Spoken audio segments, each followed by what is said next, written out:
हे friends what's up, chronic media team आप सभी के लिए एक और नया शानदार एनिमे लेके आ चुकी है। ये एक स्टोरी है ऑर्डिनरी इंसान की जो गलती से दुनिया के सबसे पावरफुल समनर बन जाता है। उसका काम है डेंजरस स्पिरिट्स को कंट्रोल करना, लेकिन हर स्पिरिट अपनी अलग पावर और एटीट्यूड के साथ आती है। दुनिया एक बड़े खतरे में है और सब कुछ इस नए समनर के डिसीजंस पे डिपेंड करता है। हर बैटल के साथ चैलेंजर्स और बड़े खतरे भी होते जा रहे हैं और गलती का मतलब है पूरी दुनिया का विनाश। क्या ये समनर अपनी ताकत को समझ पाएगा और दुनिया को बचा पाएगा? जानने के लिए आगे की वीडियो में एकदम ध्यान से देखते रहिए। क्रॉनिक मीडिया टीम आप सभी के लिए लेके आ चुकी है a new overpowered character anime. Anime के स्टार्टिंग में हमें एक ऐसी दुनिया के बारे में बताया जा रहा होता है जहाँ पे बहुत ही ताकतवर समनर्स पाए जाते थे और उन सभी के पास इतनी असीम शक्तियाँ हुआ करती थी कि वो ताकतवर से ताकतवर जीवों को समन किया करते थे। यहाँ तक कि वो किसी मरे हुए इंसान को भी समन किया कर सकते थे। लेकिन समय के साथ लोग उन्हें भूल गए और उन्होंने अपना जो अस्तित्व था लोगों के सामने से छुपा लिया। अब आज वो बस एक लेजेंड बन के ही रह गए हैं। फिर फाइनली हमें हमारा मेन कैरेक्टर आज ही भी दिखाया जाता है जो कि आराम से अपने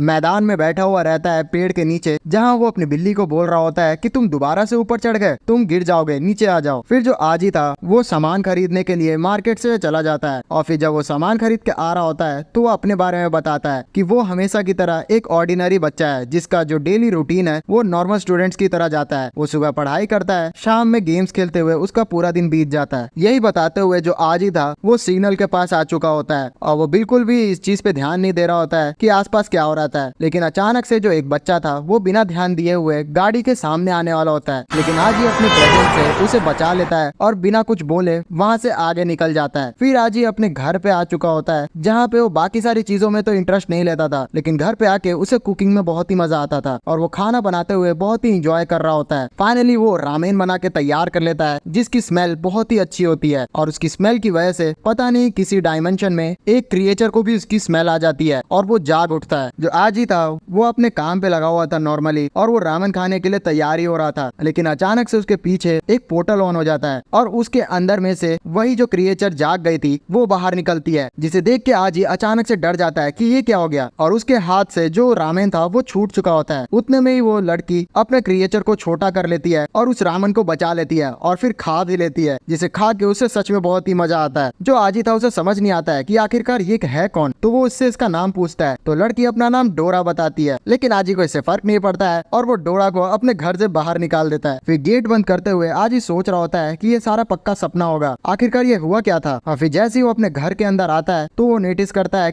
जो डोरा थी वो दोबारा से उसके किचन में आ चुकी है, जिसे देख के जो आज ही था वो और भी गुस्सा होता है और उसे इस बार और जोर से बाहर फेंक देता है। लेकिन अपने आप को संभालते हुए जो डोरा थी वो अंदर आ जाती है और वो बोलती है आजी को कि वो कोई इंसान नहीं है, उसे तो तुमने समन किया है और वो एक स्पिरिट है। और इतना बोलने के बाद वो अपनी ताकत से आजी के किचन में जितना भी खाना था उसे अपने अंदर खींच के खा लेती है। इसी वजह से जो आजी था वो इरिटेट होते हुए उसे फ्लश करने की भी कोशिश करता है, लेकिन उसमें भी वो सफल नहीं होता है। फिर आज ही समझ जाता है कि ये स्पिरिट का वो कुछ भी नहीं कर सकता, इसलिए वो शांत होकर उससे बात करने का डिसाइड करता है। फिर डोरा बताती है कि दरअसल वो एक बहुत ही एंशिएंट टाइम की ताकतवर स्पिरिट है जो कि बहुत समय से सो रही होती है, लेकिन आज ही के खाने को स्मेल करने की वजह से वो अपनी नींद से बाहर आ चुकी है। इसी वजह से उसने एक्सीडेंटली उसे समन कर लिया है, लेकिन आज ही को ये सब चीज तो बकवास लगती है, इसलिए वो इग्नोर करता हुआ अपने स्कूल की तरफ बढ़ने लग जाता है। लेकिन डोरा उसका पीछा ही नहीं छोड़ रही होती है, जिससे आज ही अपने साइकिल का स्पीड बढ़ा लेता है। अलग अलग तरीके से जो डोरा थी वो उसका पीछा ही कर रही होती है, लेकिन एक जगह आज ही अपना ट्रिक का इस्तेमाल करते हुए डोरा को पीछे छोड़ देता है, जिससे वो स्कूल में पहुंच जाता है। लेकिन स्कूल में भी जो उसका दिन था वो कुछ इंटरेस्टिंग नहीं बीत रहा होता है। वो कैजुअली अपने क्लास में बहुत ही ज्यादा बोर हो रहा होता है और बोर होते हुए खिड़की से बाहर देख रहा होता है, लेकिन तभी जो डोरा थी वो खिड़की के बाहर आके उसके सामने ही चिपक जाती है और इसे देख के जो आज ही था वो बहुत ही ज्यादा एकदम शॉक्ड हो जाता है। जो आज ही था वो अपने पर्दा लगाने की वजह से डोरा को थोड़ा बहुत छुपाता है। उसे ऐसा लग रहा होता है कि डोरा को कोई ना कोई देख लेगा, लेकिन डोरा क्योंकि वो एक स्पिरिट थी वो उसके टेबल में से बाहर निकलते हुए उसे एक कुछ देने की कोशिश कर रही होती है लेटर टाइप के, लेकिन आज ही इस चीज से परेशान होते हुए जोर से चिल्ला देता है। सारे क्लास में सब लोगों को लगता है कि आज ही ने टीचर के ऊपर चिल्लाया है, इसलिए टीचर भी उसे डांट के शांत करवा देते हैं। लेकिन आज ही को रियलाइज होता बोलता है कि जो डोरा है उसे तो कोई देख ही नहीं पा रहा है, क्योंकि डोरा कहीं भी जाके आराम से घूम रही होती है और कोई उसे नोटिस नहीं कर रहा है, यहाँ तक कि वो टीचर के सिर पे जाके सो रही होती है। इसलिए लास्ट में आजी का दिमाग खराब हो जाता है और वो क्लास से बाहर निकल जाता है। जब आजी अपने घर की तरफ जा रहा होता है तो उसकी क्लासमेट उसके लिए एक लव लेटर क्रिएट करके आई होती है और उसे एक मौका मिलते ही प्रपोज कर देती है। लेकिन आजी के बैग के पीछे उस समय डोरा आ जाती है और वो बोलती है, ओ लव लेटर। जिस चीज से जो आजी था वो अपने बैग को ही उसके लड़की के सामने पटक देता है और बहुत ही गुस्से से बोलता है, जिससे जो लड़की थी वो भी डर जाती है। लेकिन मौका मिलता है जो डोरा थी वो उस लड़की के ऊपर चढ़ जाती है, तो आजी उस लड़की के ऊपर चिल्ला देता है और देखने से उस लड़की को लगता है कि जो आजी है वो उसके ऊपर चिल्ला रहा है, इसलिए वो रोते रोते यहाँ से भाग जाती है। आजी उस लड़की को समझाने की कोशिश कर रहा होता है, लेकिन अब काफी देर हो चुका होता है। जो डोरा थी उसका मजाक भी बनाती है कि उसे लड़कियों से बात बिल्कुल भी करने नहीं आती है, तो आजी बहुत ही ज्यादा गुस्सा होते हुए एक जोरदार पंच मार देता है, लेकिन हमें दिखाया नहीं जाता है। फिर सीन शिफ्ट होता है और हम लोग डोरा को आराम से पेड़ के नीचे सोते हुए देखते हैं। उतने में ही आजी उसके पास बहुत सारे स्वीट्स को लेके आता है और उसको खाने के लिए दे देता है। डोरा इसे देख के बहुत ही खुश हो जाती है। फिर आजी उसके सामने अगरबत्ती जला के उसे प्रेयर करने लग जाता है और उसे बोलता है कि प्लीज उसकी जिंदगी से बाहर निकल जाओ। ये चीज देख के जो डोरा थी वो अपने ओरिजिनल फॉर्म में आती है और उसे बोलती है कि अगर समन करने के बाद कोई भी स्पिरिट को उसका मालिक एक्सेप्ट नहीं करता है तो वो कुछ समय में ही भूत बन जाती है। और ठीक है, अगर वो ऐसा ही चाहता है तो मैं उसके लिए उसे फोर्स नहीं करूंगी, लेकिन एक बार मैं चाहती हूँ कि तुम मेरी जो ताकत है उसको यूज करके देख लो। तो आज ही इस चीज के लिए तैयार हो जाता है। फिर जो डोरा थी वो उसे अगल बगल जगह पे घुमा के दिखाती है और जैसे ही आजी डोरा का हाथ पकड़ता है तो उसे बहुत ही अजीब सी चीजें दिखने लग जाती है। उसे हर इंसान के बगल में एक स्पिरिट दिखाई दे रहा होता है। कोई स्पिरिट स्ट्रांग होता है तो कोई स्पिरिट वीक होता है। इस चीज को देख के ये पता चल रहा होता है कि हर इंसान के पास समनर बनने का एबिलिटी होता है, लेकिन हर कोई इतना हार्ड वर्क नहीं कर पाता है। और इस जगह पे आजी को मौका मिला है एक बहुत ही ग्रेट समनर बनने का। एक समनर के पास इतनी ताकत होती है कि वो चाहे तो पूरी दुनिया को जीत सकता है या फिर पूरी दुनिया को बचा भी सकता है। फिर लास्ट में पहुंच के एक जगह जो डोरा थी वो आजी से पूछती है कि तुम चाहते हो कि मेरे साथ आगे बढ़ के नए नए मेमोरीज बना सको एक समनर के तौर पे। और ना चाहते हुए भी जो आजी था वो डोरा को हाथ को मिला लेता है, जिससे एक कॉन्ट्रैक्ट बन जाता है और अब आजी को उसके साथ ही रहना पड़ेगा। और डोरा अपने जो छोटे वाले फॉर्म थे उसमें आके इस चीज से बहुत ही इंजॉय करने लग जाती है। वो इतनी ज्यादा खुश हो गई थी कि अपनी ताकत से वो आजी को आसमान में तक उड़ा देती है। वो आजी को पूरा सिटी घुमा रही होती है, लेकिन एक जगह जाके उसका एनर्जी खत्म हो जाता है, इसलिए दोनों आसमान से सीधा नीचे गिरने लग जाते हैं। लेकिन पता नहीं किसी तरीके से वो लोग अपनी जान बचा लेते हैं और फिर फाइनली घर पे पहुंच जाते हैं। दोनों की हालत बहुत ही नाजुक लग रही थी। यहाँ बैठ के जो आजी था वो समनर्स के बारे में डोरा से और भी जानकारी इकट्ठा करने लगता है, जिसपे डोरा उसे बोलती है कि ये हिस्ट्री बहुत ही ज्यादा बड़ी है और उसे कम से कम 3 दिन टाइम लगेगा उसे एक्सप्लेन करने के लिए। लेकिन जब डोरा अपने दिमाग पे जोर डालती है वो सारी चीजों को याद करने के लिए, तो उसे बहुत सारी बुरी बुरी यादें आने लग जाती है। उसे ऐसा दिखाई देता है कि पिछले समय में उसे बेड़ियों में भी जकड़ के रखा गया था। इन सारी चीजों को देख के वो बहुत ही ज्यादा डरते हुए एग्जॉस्ट हो जाती है और फिर सो जाती है। हमें घर के बाहर का भी सीन दिखाया जाता है, जहाँ इनके घर के बाहर एक लड़की एक अजीब से क्रिएचर के ऊपर बैठी हुई थी। हो सकता है कि ये भी एक समनर ही हो।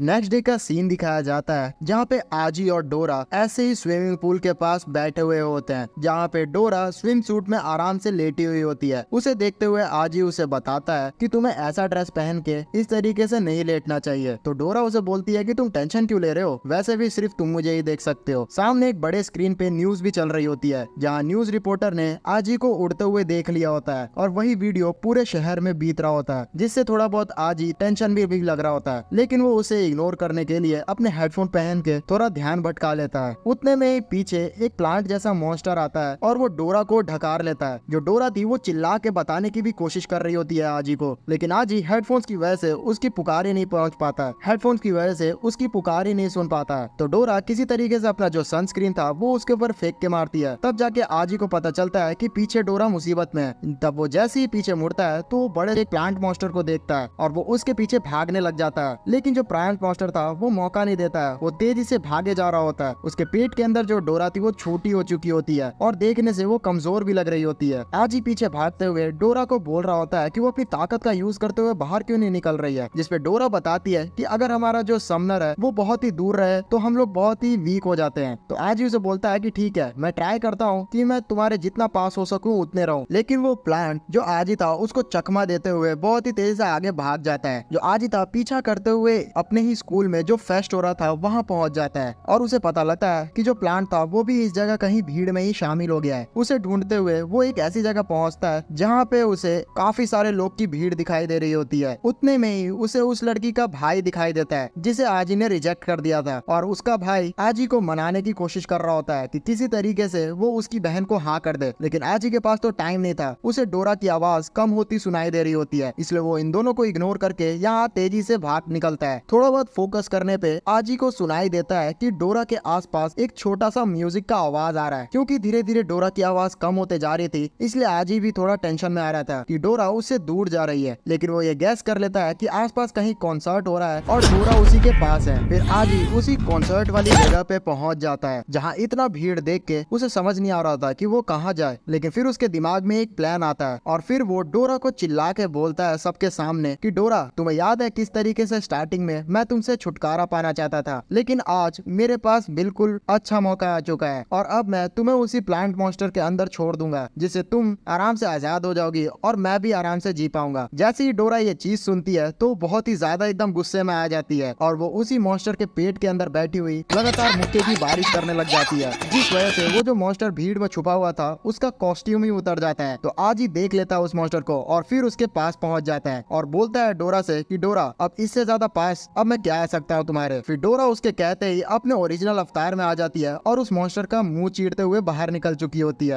और फिर उसे बहुत ही ज्यादा धोती है। इतना ज्यादा मारती है वो कि वो मॉन्स्टर डर के मारे अपने मास्टर के पास पहुंच जाता है। जो आज ही था वो भी इतने गुस्से में डोरा को पहली बार देख रहा था, इसलिए वो भी डर जाता है। डोरा उस मॉन्स्टर की जो मास्टर थी उसके ऊपर भी गुस्सा करती है और तेजी से उसकी तरफ उसको मारने के लिए जाने लग जाती है। लेकिन मौका मिलते ही वो जो लड़की थी वहाँ से गायब हो जाती है। फिर आज ही उसे थोड़ा शांत करवाता है और बोलता है कि हमारा काम तो हो गया ना, हमें अब यहाँ से चलना चाहिए। लेकिन डोरा बहुत ही ज्यादा गुस्से में थी, इसलिए वो शांत होने का नाम ही नहीं ले रही थी। तो आज ही उसे बोलता है कि तुम्हें इतना गुस्सा करने की जरूरत नहीं है, हमें वैसे भी उस लड़की को अंडर एस्टिमेट नहीं करना चाहिए। तो जो डोरा थी वो बताती है कि वो जो लड़की थी वो भी एक तुम्हारी तरह समनर है। तो आज ही बोलता है कि हाँ, मुझे ये चीज पता है, क्योंकि कोई भी स्पिरिट को अगर कोई इंसान देख सकता है तो वो सिर्फ समनर ही होगा। और जैसे उसके मॉन्स्टर ने तुम्हें आके खा लिया था तो मैं समझ गया था कि समनर के अलावा कोई भी ऐसा नहीं कर सकता। सच बताऊं तो वो जो मॉन्स्टर था वो आसपास अपने ही मालिक के घूम रहा था ताकि वो थोड़ा वीक ना हो जाए। इतने डिटेल्स को एनालाइज करते हुए देख के डोरा आजी की तारीफ करती है कि वो एक डिटेक्टिव बन सकता है, जिसपे आजी और एनालाइज करते हुए उसे बताता है कि वो लड़की की जो ड्रेस थी वो एक स्कूल ड्रेस थी। इसका मतलब वो हमारी तरह एक स्टूडेंट है और उसका स्कूल ड्रेस बहुत ही महंगा था। इसका मतलब वो कोई अमीर खानदान से आती है। उसकी इयरिंग को अगर मैं नोटिस करूँ तो उसमें फूल का पैटर्न बना हुआ था जो कि हमारे स्कूल से एसोसिएट होता है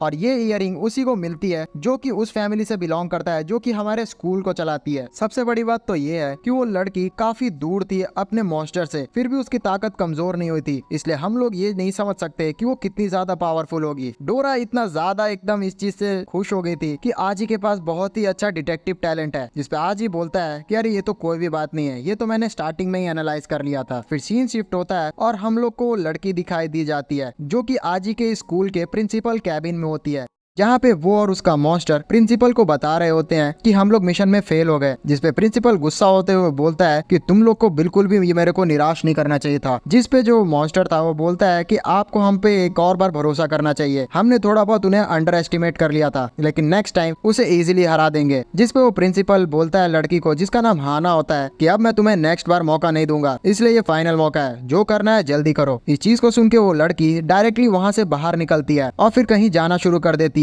वो लड़की अपने पूरे स्कूल में बहुत ही ज्यादा एकदम फेमस होती है। वो जैसे जैसे कॉरिडोर से गुजर रही होती है सारे लोग सिर्फ उसे ही देख रहे होते हैं। जो हाना थी वो चलते चलते डायरेक्टली आजी के क्लास में आ जाती है, जहाँ पे आजी आराम से सोया हुआ होता है, लेकिन हाना एक लिफाफे में एक लेटर को लिख के आई होती है और वो सामने आजी के पटक के वो लेटर चली जाती है। उस लेटर के साथ साथ हाना ने उसे एक ब्लैक रोज भी दिया होता है। आजी उस लेटर को पढ़ पाता कि उससे पहले उसके दोस्त उस लेटर को पढ़ लेते हैं और वो चिल्लाने लगते हैं कि आजी को हमारे हमारी स्कूल की गॉडेस ने प्रपोज कर दिया है, ये तो बहुत ही ज्यादा अच्छी बात है। फिर स्कूल खत्म होता है और आजी अपने घर की तरफ गुजर रहा होता है। जो सारे आजी के क्लासमेट थे वो उसका पीछा कर रहे थे और कुछ लोग उससे जेलस थे, ये सोच के कि पूरे स्कूल की जो सबसे सुंदर लड़की थी उसने उसे प्रपोज कर दिया है। और कुछ लोग इस चीज से शॉक थे कि आजी इतना ज्यादा पॉपुलर कैसे हो सकता है। आजी सारी चीजों से इरिटेट हो चुका था और वो चुपचाप अपने रास्ते में बढ़े जा रहा होता है। रास्ते में उसे उस लड़की का भाई भी दिखाई देता है जिसने उसने प्रपोज किया था और वो गुस्से में बोल रहा होता है कि एक तो मेरी बहन ने तुम्हें प्रपोज किया था और तुमने रिजेक्ट कर दिया और अब तुम दूसरे लड़की का प्रपोजल भी देख रहे हो। लेकिन उसके सारे दोस्त उसे संभालते हैं और आजी उसे इग्नोर करते हुए आगे बढ़ जाता है। आगे जाते जाते वो जंगल में आ चुका होता है, पहाड़ के, जहाँ सारे उसके क्लासमेट पीछा उसका कर ही रहे होते हैं। लेकिन एक जगह पे जाके उसके जो क्लासमेट्स थे उन सभी को पेड़ के जो बेल थे वो पकड़ लेते हैं और फिर आजी ही सिर्फ आगे बढ़ पाता है। वो ऐसी जगह पहुंच चुका होता है जहाँ रास्ता होता ही नहीं है, लेकिन उसके सामने ही सारे जो पेड़ थे वो झुकते हुए उसके लिए रास्ता बना देते हैं। वो जैसे ही उसके अंदर एंटर करता है तो उसे वही लड़की दिखाई देती है, हाना, जो कि बहुत सारे जो ब्लैक रोज का बागीचा था उसके अंदर आराम से बैठी हुई होती है। जो उसका मॉन्स्टर था फूल गोभी टाइप का, वो आजी को देखते ही बोलता है कि तुम यहाँ पे आ गए, मैं तुम्हें फाइनल मौका दे रहा हूँ, जो अपनी समनिंग कोई मॉन्स्टर है वो हमें सौंप दो, तब हम तुम्हें जाने देंगे। लेकिन आजी इस ऑफर को सामने ही रिजेक्ट कर देता है और बोलता है कि मैं तुम्हें बिल्कुल भी नहीं जानता और डोरा अब मेरी फैमिली मेंबर एक पेट बन चुकी है, इसलिए मैं उसे बिल्कुल भी नहीं सौंप सकता। जिस चीज से गुस्सा होते हुए हाना उसके ऊपर रोज से अटैक कर देती है, लेकिन आज ही बाल बाल बचता है और उसके गाल पे एक स्क्रैच भी लग जाता है। फिर उस लड़की का जो मॉन्स्टर था वो एक चाबुक में तब्दील हो जाता है और हाना लगातार उसी चाबुक से अटैक करने लग जाती है आजी पे। डोरा दूर जाके गिरती है और वो रियलाइज कर रही होती है कि उसका जो समनिंग मॉन्स्टर है वो बहुत ही ताकतवर है और डोरा को भी अपने वेपन्स का यूज करते हुए आजी की हेल्प करनी पड़ेगी। लेकिन वो लगातार अपने वेपन्स खोज ही रही होती है और उसको कुछ भी काम का नहीं मिल रहा होता है। और दूसरी तरफ आजी की बैंड बजी हुई होती है। आजी चिल्लाते हुए बोलता है डोरा को कि क्या तुम मेरा कब्र खुदने के बाद ही मेरे को बचाओगी। लेकिन डोरा दूसरी तरफ अपने सारे सामान को निकालने के बाद यही परेशान हो रही होती है कि आखिरकार वो इनका करे तो करे क्या। फिर जो हाना थी उसका मॉन्स्टर उसे सजेस्ट करता है कि उन्हें अपना पावर लेवल 30% से बढ़ा लेना चाहिए। तो हाना वैसा ही करती है और एक बड़े से पेड़ वाले मॉन्स्टर को आजी के ऊपर अटैक करने के लिए छोड़ देती है। फिर वो जो पेड़ वाला मॉन्स्टर था वो डोरा को भी जाके जकड़ लेता है और उसे पकड़ते हुए मारने ही वाला होता है। लेकिन तुरंत ही जो आजी था वो भी वहाँ उसे बचाने के लिए आ जाता है और फिर वो दोनों साथ में ही दब जाते हैं। उस लड़की का मॉन्स्टर ये देख के बोलता है कि आजी सच में बहुत ही बड़ा बेवकूफ था, वो अपनी स्पिरिट को बचाने के लिए खुद ही मारा गया। लेकिन उतने में ही जो आजी और डोरा थे उस पेड़ की डाली को काटते हुए बाहर निकलते हैं और अब इन दोनों के पास फाइनली अपना सीक्रेट वेपन आ चुका होता है। उस पेड़ के कटने की वजह से हाना के भी हाथ में स्क्रैच आ चुका होता है। तभी उसका जो मॉन्स्टर था उसे सजेस्ट करता है कि अब हमें और भी ताकत बढ़ा लेनी चाहिए। तो हाना वैसा ही करती है। फिर हाना का मॉन्स्टर आजी के ऊपर जैसे ही अटैक करता है तो डोरा इस बार उसका हेल्प करती है और आजी के हाथ को बहुत ही बड़ा कर देती है और जैसे ही आजी मुक्का मारता है उस मॉन्स्टर पे तो वो उसी समय टूट जाता है। फिर डोरा उसे उड़ाते हुए उसी मॉन्स्टर के ऊपर ले आती है और फिर डोरा उसकी स्पीड बढ़ाते हुए आजी को बहुत ही ताकतवर कर देती है। तभी आजी उसी स्पीड का यूज करते हुए उस पेड़ को चारों तरफ से कटिंग नाइफ से काटना शुरू कर देता है। थोड़ी देर बाद आजी ने उस पूरे मॉन्स्टर के टुकड़े टुकड़े कर दिए होते हैं। जो हाना का मॉन्स्टर था वो बहुत ही शॉक्ड हो चुका था कि आखिरकार आजी ने कैसे हरा दिया। तभी डोरा खुश होते हुए आजी को बोलती है कि उसे पता नहीं था कि आजी को मार्शल आर्ट्स भी आते हैं, जिस पर आजी बोलता है कि उसे मार्शल आर्ट्स नहीं आते, उसने तो बस चाकू चलाना खाना बनाने से सीखा है। दूसरी तरफ जो हाना थी वो अपने मॉन्स्टर्स को हील करने लग जाती है और फिर हील करने के बाद उसे गायब कर देती है। इसी मौके का फायदा उठाते हुए जो डोरा थी वो उस लड़की पे अटैक करने के लिए चली जाती है। डोरा का अटैक उस लड़की पे डायरेक्टली लगने ही वाला होता है कि उतने में ही जो आजी था वो डोरा के अटैक को रोक लेता है। डोरा उसे ऐसे करते हुए देखते हुए बोलती है कि तुम यहाँ बीच में क्यों आ रहे हो। तो आजी उसे बताता है कि हमें इस लड़की को नहीं मारना है और वैसे भी मैं किसी को मारना नहीं चाहता और अगर ये लड़की चाहती तो वो ये हमें खत्म ही कर देती,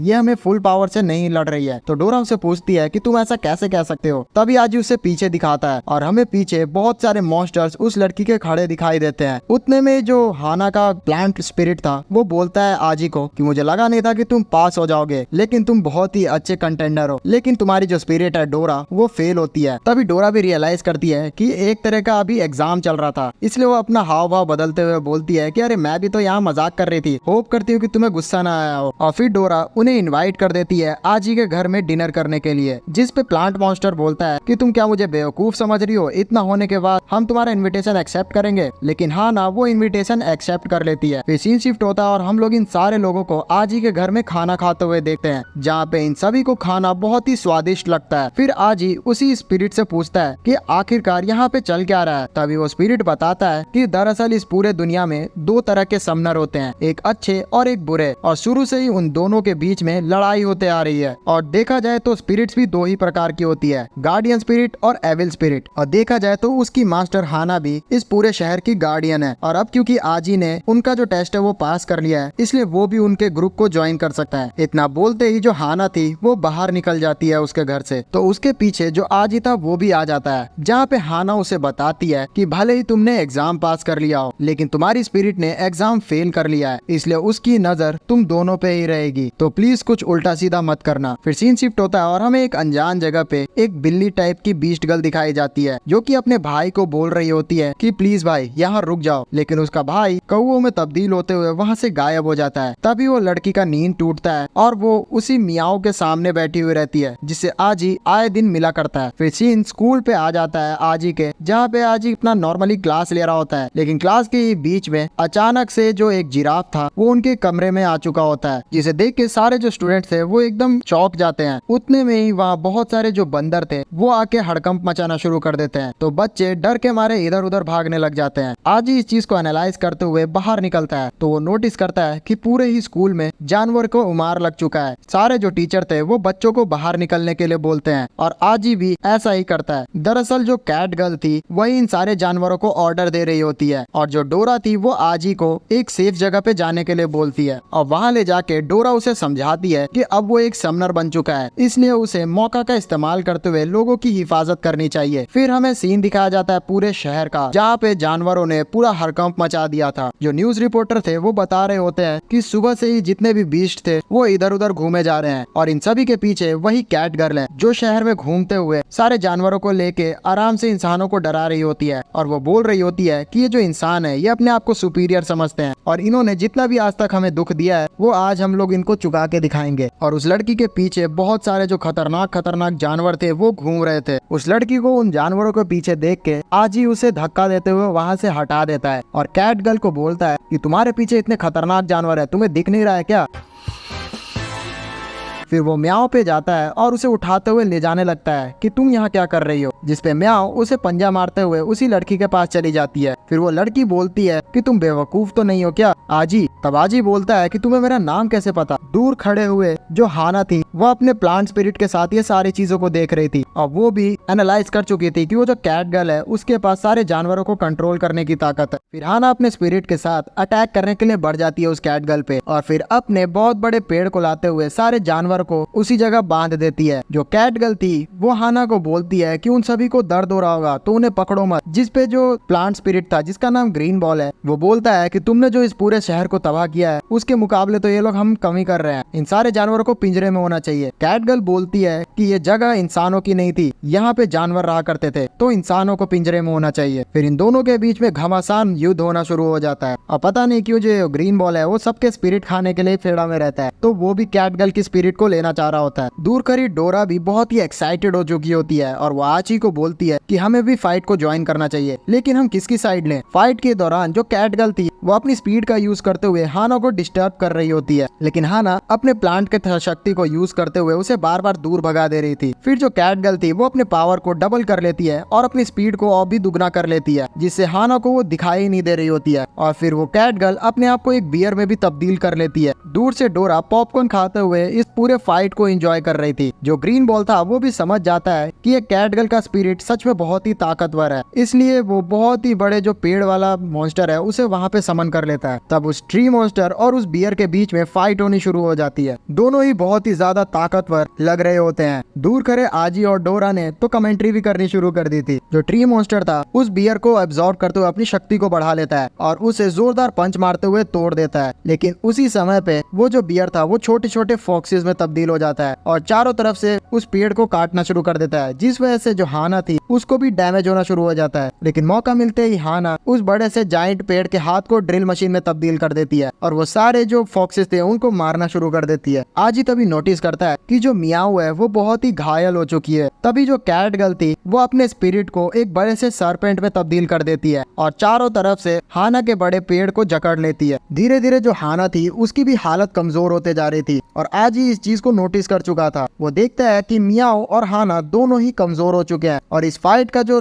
लास्ट में तब्दीली निकलेगा उसमें दोनों ही मारे जाएंगे। इसलिए वो डिसाइड करता है कि बीच में आके वो इन दोनों की फाइट को रोक देगा और वो डोरा की हेल्प से यही करता है और दोनों के जो स्पिरिट मॉन्स्टर थे उनको चेन से जकड़ लेता। जो हाना का मॉन्स्टर था वो आजी से बोलता है कि उसे बाहर निकलने दे, लेकिन आजी उसे शांत करवाते हुए बोलता है कि मुझे पता चल चुका है कि दरअसल यहाँ पे समनर है कौन, और वो मियाओ के पास जाते हुए उसे उठा लेता है। तो जो कैट गर्ल थी वो मियाओ के अंदर समाते हुए बोलती है कि तुमने पता कर लिया। तब हाना भी उसे बोलती है कि दरअसल यहाँ पे बिल्ली क्या है समनर। तो आजी बताता है कि हाँ, मुझे पता नहीं कि ये मियाओ ने आखिरकार क्यों किया है, लेकिन मैं समझ सकता हूँ कि उसके भी अपने कारण होंगे। तभी मियाओ उससे कुछ बात करना चाह रही होती है, लेकिन आजी उसके वुंड्स पे ध्यान देता है और बोलता है कि तुम कुछ भी मत बोलो, मैं यहाँ पे पहले तुम्हारे घाव ठीक कर दूं। उसके इस तरीके से प्यार को देख के जो मियाओ थी वो भी रोना शुरू कर देती है और मन में सोचती है कि आजी अब भी वैसा ही है। तब हमें फ्लैशबैक का सीन दिखाया जाता है जहाँ पे एक समय जो आजी था वो स्कूल से जा रहा होता है और उसे मियाओ इसी घायल अवस्था में दिखाई देती है। तब वो उसे पकड़कर उसकी मरहम पट्टी करने लग जाता है। मियाओ उसे पीछा छुड़वाने की कोशिश करती है उसे काट के, लेकिन आजी उसे छोड़ता नहीं है और बोलता है कि जब तक तुम ठीक नहीं हो जाती तब तक मैं तुम्हें छोड़ूंगा नहीं। और उसी समय से उसने उसका नाम मियाओ रख दिया होता है। तभी जो डोरा थी वो बोलती है ग्रीन बॉल को कि अब जैसे ही आजी ने पता कर लिया है कि समनर कौन था तो अब से मियाओ हमारे साथ ही रहेगी। लेकिन ग्रीन बॉल गुस्से से बोल रहा होता है कि मियाओ ने इस पूरे शहर में बहुत ही तबाही मचा दी है, इसलिए हम तुम्हें उसके साथ नहीं रहने दे सकते, इसलिए हमें उसे सौंप दो।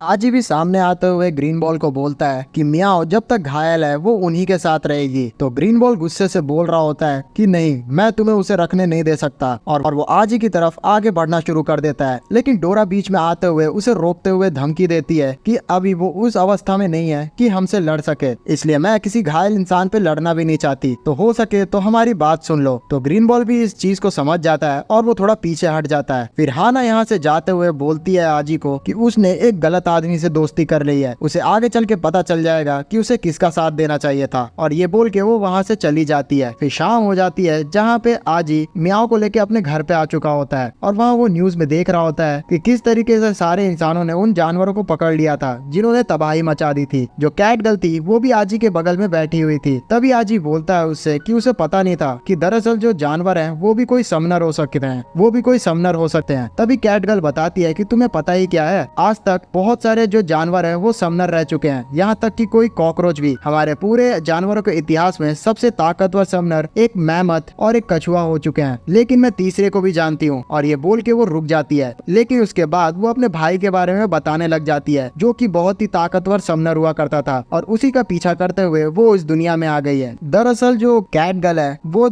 इतने ज्यादा तो तबाही मचाई है वो अपने भाई के अटेंशन पाने के लिए की थी, जिसपे आज ही उसे समझाता है कि मजाक मजाक में ही उसने बहुत ही तबाही मचा दी है, जिसको रियलाइज करके कैट गर्ल रोना शुरू कर देती है। तो आज ही उसे शांत करवाता है। आज ही के घर के बाहर हमें उस कैट गर्ल का भाई को भी दिखाया जाता है जो कि इन सारी चीजों को देख रहा होता है। फिर सुबह हो जाती है जहाँ पे मियाओ डोरा के साथ गेम एंजॉय कर रही होती है। तभी बेल रिंग होती है और जो आज ही था वो गेट खोलता है तो बहुत सारे अजीब से दिखने वाले लोग उसको सामने खड़े दिखते हैं जो कि उसे इनवाइट कर रहे होते हैं हाना के घर में खाना खाने के लिए। लेकिन आज ही उस इनविटेशन को रिजेक्ट कर देता है। तो ये सारे लोग जबरदस्ती उसे टांग के लेके जाने शुरू कर देते हैं और साथ ही साथ वो मियाओ और डोरा को भी लेके जाते हैं। फिर हेलीकॉप्टर सीधा हाना के घर पे पहुंचती है जहाँ पे ग्रीन बॉल, मियाओ और डोरा एक दूसरे को देखते हुए बहुत ही गुस्सा कर रहे होते हैं। लेकिन आज ही अब यहाँ आ चुका होता है तो उसे खाना तो एंजॉय करना ही होगा। जो हाना का घर था वो बहुत ही तरह तरह के जो स्पिरिट्स थे उनसे घिरा हुआ था और ये सारे लोग उस चीज को देख रहे थे। जैसे कुछ ऐसे स्पिरिट्स थे जो कि सीसीटीवी का काम करते हैं और कुछ ऐसे स्पिरिट्स जो कि माली का काम करते हैं। तो डोरा सोचने लगती है कि आखिरकार कितने सारे यहाँ समनर्स हैं जिनके पास इतने सारे स्पिरिट्स हैं। तभी ग्रीन बॉल बोलता है कि बस एक, ये सारे स्पिरिट्स जो हैं वो उनके मास्टर के हैं और उन्हें हमारे मास्टर से ही मिलना होगा। और ये बोल के वो अंदर चले जाते हैं जहाँ बाहर से जो कैट गर्ल का भाई था वो कौवे के रूप में इन सारी चीजों को नोटिस कर रहा था। जैसे ही महल के अंदर पहुंचते हैं ये सारे लोग तो एक बड़ी सी मूर्ति को नोटिस करते हैं जिसे डोरा देखते हुए बोलती है कि तुम लोग तो बहुत अमीर हो। तभी ग्रीन बॉल बोलता है कि तुम हमारी गॉडेस का ऐसे अपमान नहीं कर सकती, ये जो मूर्ति है वो हमारी फर्स्ट गॉडेस का है जिन्होंने हमारे परिवार को बनाया था। और ये बोल के ये लोग ऊपर जाने लग जाते हैं। तभी अचानक से आजी को ऐसा फील होता है कि वही जो गॉडेस है उसने उसे बुलाया है और वो उनकी मूर्ति की तरफ बढ़ता है। और जैसे ही वो देखता है उनकी मूर्ति को तो वो दूसरी दुनिया में पहुंच जाता है, जहाँ पे पेड़ के नीचे से उसी गॉडेस की जो रियल अवतार थी वो उसे बुला रही होती है। आजी थोड़ा और आगे बढ़ता है कि जो डोरा थी वो उसे होश में ले आती है। तब आजी रियलाइज करता है कि वो ये सारी चीजें डे ड्रीम कर रहा था। और हाना और ग्लेन बॉल भी उसे अपने मास्टर के पास ले जाने के लिए बोलते हैं। तब ये सारे लोग हाना के मास्टर के पास फाइनली पहुंच जाते हैं, जिसका नाम होता है हार्लन। फिर ग्रीन बॉल सारे लोगों को अपने मास्टर से इंट्रोड्यूस करवाता है। जो मास्टर हार्लन थे उनका जो ऑरा था वो बहुत ही ताकतवर था और आजी भी उसे फील कर पा रहा था। फिर हार्लन मूड को लाइट करते हुए इन सभी को खाने के लिए बोलता है और बताता है कि बातों को मैं डायरेक्टली लेके आता हूँ सामने।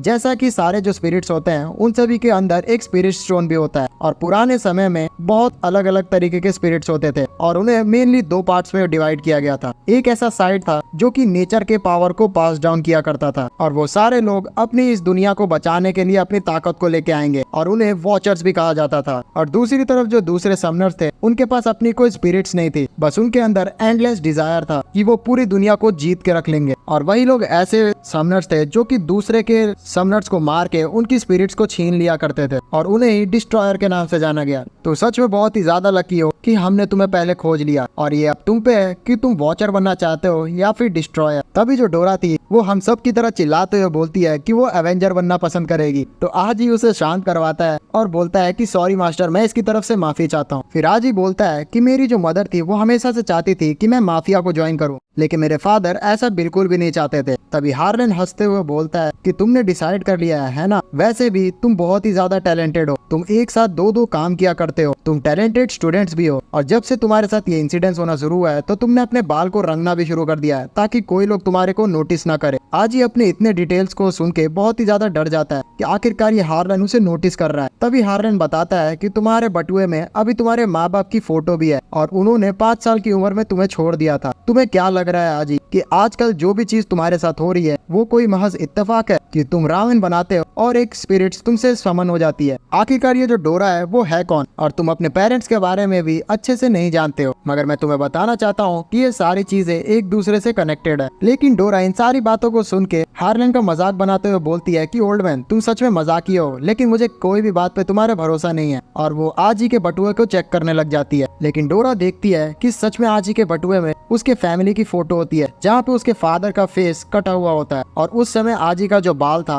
वो येलो ही था। तभी डोरा पूछती है आजी से कि ये मतलब जो ओल्ड मैन कह रहा है वो सच में सही था? तो आजी हाँ में सर उड़ाता है। फिर हार्लन मियाओ को बोलता है कि वो अपने भाई को इस जगह पे ढूंढने के लिए आई है, लेकिन मैं माफी चाहता हूँ क्योंकि तुम्हारा जो भाई है उसने डिस्ट्रॉयर को ज्वाइन कर लिया है और वो मोस्ट वांटेड क्रिमिनल बन चुका है, इसलिए हम उसे बिल्कुल भी नहीं छोड़ सकते। इस इंफॉर्मेशन को सुन के डोरा और मियाओ के तो पसीने छूट जाते। फिर हार्लन मूड लाइट करते हुए बताता है कि हम माफी चाहते हैं, लेकिन कुछ समय तक तुम सभी को हमारे फैमिली ब्लैक रोज मैनर में ही रहना पड़ेगा। जितने दिन तुम लोग यहाँ पे रुकोगे तो उसको यूटिलाइज करते हुए मैं तुम्हें समनर्स के बारे में बहुत सारी जानकारी देना चाहता हूँ। मैं तुम्हारे बैकग्राउंड के बारे में भी इंफॉर्मेशन दूंगा और जितना भी तुम्हारे मन में सवाल चल रहे हैं उसके बारे में भी। तो हार्लन हंसते हुए बोलता है कि अरे तुम्हारे पास मेरा परमिशन है, वैसे भी तुम्हारे स्कूल का प्रिंसिपल तो मैं ही हूँ। तो आज ही भी परेशान हो जाता है और फिर इसके साथ सारे लोग मिलके खाना खाना शुरू कर देते हैं। जो ग्रीन बॉल और डोरा थे वो एक दूसरे से कंपटीशन लगा रहे होते हैं कि कौन का ज्यादा खाना खाएगा। हार्लन डोरा को देखते हुए हंसते हुए बोलते हैं कि मैंने जैसा सुना था तुम वैसी ही हो, लेकिन तुम्हें पता है कि तुम किस टाइप की एलिमेंट हो? जिसपे डोरा बोलती है कि उसे पता ही नहीं कि वो किस टाइप की एलिमेंट है। तब हार्लन उसे कान में बताता है कि मैंने सुना है कि उसका जो ट्रू फॉर्म है वो क्वाइट शॉकिंगली ब्यूटीफुल है। तभी डोरा शर्माते हुए बोलती है कि हाँ, मेरी तारीफ करने के लिए शुक्रिया, वैसे आप मास्टर आप भी बहुत ही ज्यादा हैंडसम है। तभी हार्लन को ऐसा नोटिस होता है कि कोई चीज उनके ऊपर आ रही है और ऐसा ही होता है। ऊपर से इनके मेंशन पे एक बड़ा सा बोल्डर अटैक कर देता है और तोड़ते हुए इनके पास आ जाता है, लेकिन मौका मिलते ही हार्लन उसे पंच करके दूर कर देते हैं। फिर हमें दिखाया जाता है कि ये एक अजीब सा इंसान रहता है, जिसे देखते हुए हार्लन बोलते हैं कि तुम फिर से आगे मार खाने के लिए? पिछली बार तुमको मैंने इतनी बुरी तरीके से मारा था कि तुम ठीक होने में इतना टाइम लगा दिए थे, तुम्हें क्या सच में लग रहा है कि तुम हमसे जीत सकते हो? और ये बोल के वो उसके ऊपर अटैक कर देते हैं। जो हार्लन था वो अपने बहुत सारे एलिमेंट्स की ताकत को यूज करते हुए उस आदमी की हालत बहुत बुरी कर देता है, लेकिन वो डिस्ट्रॉयर भी बहुत ही ज्यादा ताकतवर होता है और वो अपने एक ही अटैक में पूरा का पूरा जो इनका मेंशन था उसे ही उड़ा देता है। तभी हार्लन इसे देखते हुए बोलता है कि ये जो प्लेस है वो अब सेफ बिल्कुल भी नहीं रह गया है, मुझे तो स्टार्टिंग से ये प्लेस सेफ नहीं लग रही थी। आज भी उनकी चिंता करते हुए बोलता है कि आपको भी हमारे साथ ही चलना चाहिए। तभी हाना बोलती है कि ग्रैंडफादर को हमारी बिल्कुल भी जरूरत नहीं है। फिर ग्रैंडफादर बोलते हैं कि हाना, मुझे प्रॉमिस करो कि तुम आजी की हिफाजत करोगी। तभी वो डिस्ट्रॉयर हार्लन पे अटैक कर देता है। तब वो अपनी ताकत का यूज करते हुए आजी और हाना को दूर जाके फेंक देते हैं, लेकिन हाना सही समय पे अपनी पावर को यूज करते हुए इन सभी को गिरने से बचा लेती है। दूर खड़े ये लोग देखते हैं कि इनका पूरा जो मेंशन है वो पूरी तरीके से तबाह हो चुका है। तभी वहाँ बहुत सारे इनके स्पिरिट्स आते हैं जो कि इन सभी को भागने के लिए कहते हैं, लेकिन उतने में ही एक लड़की इन स्पिरिट्स के पीछे आती है और इन सारे स्पिरिट्स को मार देती है। इस चीज को देख के हाना को बहुत ही गुस्सा आता है और वो ग्रीन बॉल को बुलाते हुए उस लड़की के ऊपर अटैक कर देती है, लेकिन उस लड़की को इससे कुछ भी फर्क नहीं पड़ता है और वो हाना की तरफ बढ़ते हुए उस पर अटैक कर देती है। इस चीज को देख के जो आजी था वो बोलता है कि हम लोग साथ में मिलकर लड़ेंगे, लेकिन उसी वक्त वो जो लड़की थी वो इन सभी के ऊपर बहुत सारे बॉम्ब्स को फेंक देती है और उससे वो लोग बहुत ही मुश्किल से जाके बचते हैं। जो कैट गर्ल थी उसे अपने भाई भी इस सारे अटैकर्स के बीच में दिख जाता है और वो अपने भाई को देख के सच में बहुत ही खुश होती है। उसका भाई जितने भी स्पिरिट्स आ रहे थे उन सभी को पलक झपकते मार रहा होता है, लेकिन कैट गर्ल अपने रियल अवतार में आके अपने भाई को बहुत ही इमोशनल होते हुए देखती है, लेकिन उसका जो भाई था वो उसको भी भाव नहीं देता है और उसके ऊपर जानलेवा हमला कर देता है, जिसकी वजह से वो बहुत ही बुरी तरीके से घायल हो जाती है और मियाओ को कुछ भी समझ में नहीं आता है और वो अपने बिल्ली वाले अवतार में आ जाती है। कैट गर्ल को इस हालत में देखने के बाद आजी को बहुत ही ज्यादा गुस्सा आता है और वो उसके भाई से उस चीज का बदला लेने के लिए बढ़ जाता है, लेकिन उसी समय पे उसके भाई का एक और जो साथी था वो आजी के ऊपर एक अजीब सा इल्यूजन मैजिक कर देता है, जिसकी वजह से आजी एक दूसरे ही दुनिया में चले जाता है। आजी दरअसल अपने जो बचपन का समय था उसे याद करने लग गया होता है और वो एक खाली ग्राउंड में आराम से लेटा हुआ होता है। अचानक से उसे ऐसा फील होता है कि कोई लड़की उसे पीछे से हक कर लिया है और वो दरअसल उसकी माँ होती है। इन सभी चीज को वो एनालाइज करते हुए थोड़ा सोच में पड़ गया होता है कि आखिरकार उसके साथ क्या हो रहा है। दूसरी तरफ रियल जिंदगी में जो डोरा थी वो आजी को उठा रही होती है क्योंकि उसका रियल बॉडी अनकॉन्शियस हो चुका होता है। जो हार्लन थे उन्होंने तो बैंड बजा के रखी हुई थी इन सारे जितने भी साथियों के मेंबर की। हार्लन उस आदमी से पीटते हुए उसे पूछता है कि तुम्हारे अगर बॉस यहाँ पे है तो तुम्हारे लिए यही अच्छा होगा कि तुम मुझे बता दो कि आखिरकार वो कहाँ पे है। फिर जो हाना थी वो भी अपनी तरफ से ग्रीन बॉल को समन करके जो दूसरी लड़की थी उस पर अटैक कर रही होती है, लेकिन वो जो लड़की थी वो बहुत ही इजीली उस अटैक को डॉज कर लेती है और फिर उसके बाद वो बोलती है हाना को कि तुमने बहुत ही बड़ी गलती की है। इतना बोलने के बाद वो हाना के ग्रीन बॉल पे एक जबरदस्त अटैक कर देती है, जिसकी वजह से हाना को बहुत ही ज्यादा एकदम डैमेज हो जाता है। हाना उस चीज से थोड़ा एब्जॉर्ब कर ही रही होती है कि उतने में उसके शैडो में से एक और दुश्मन निकलता है और उसका गर्दन काट के रख देता है।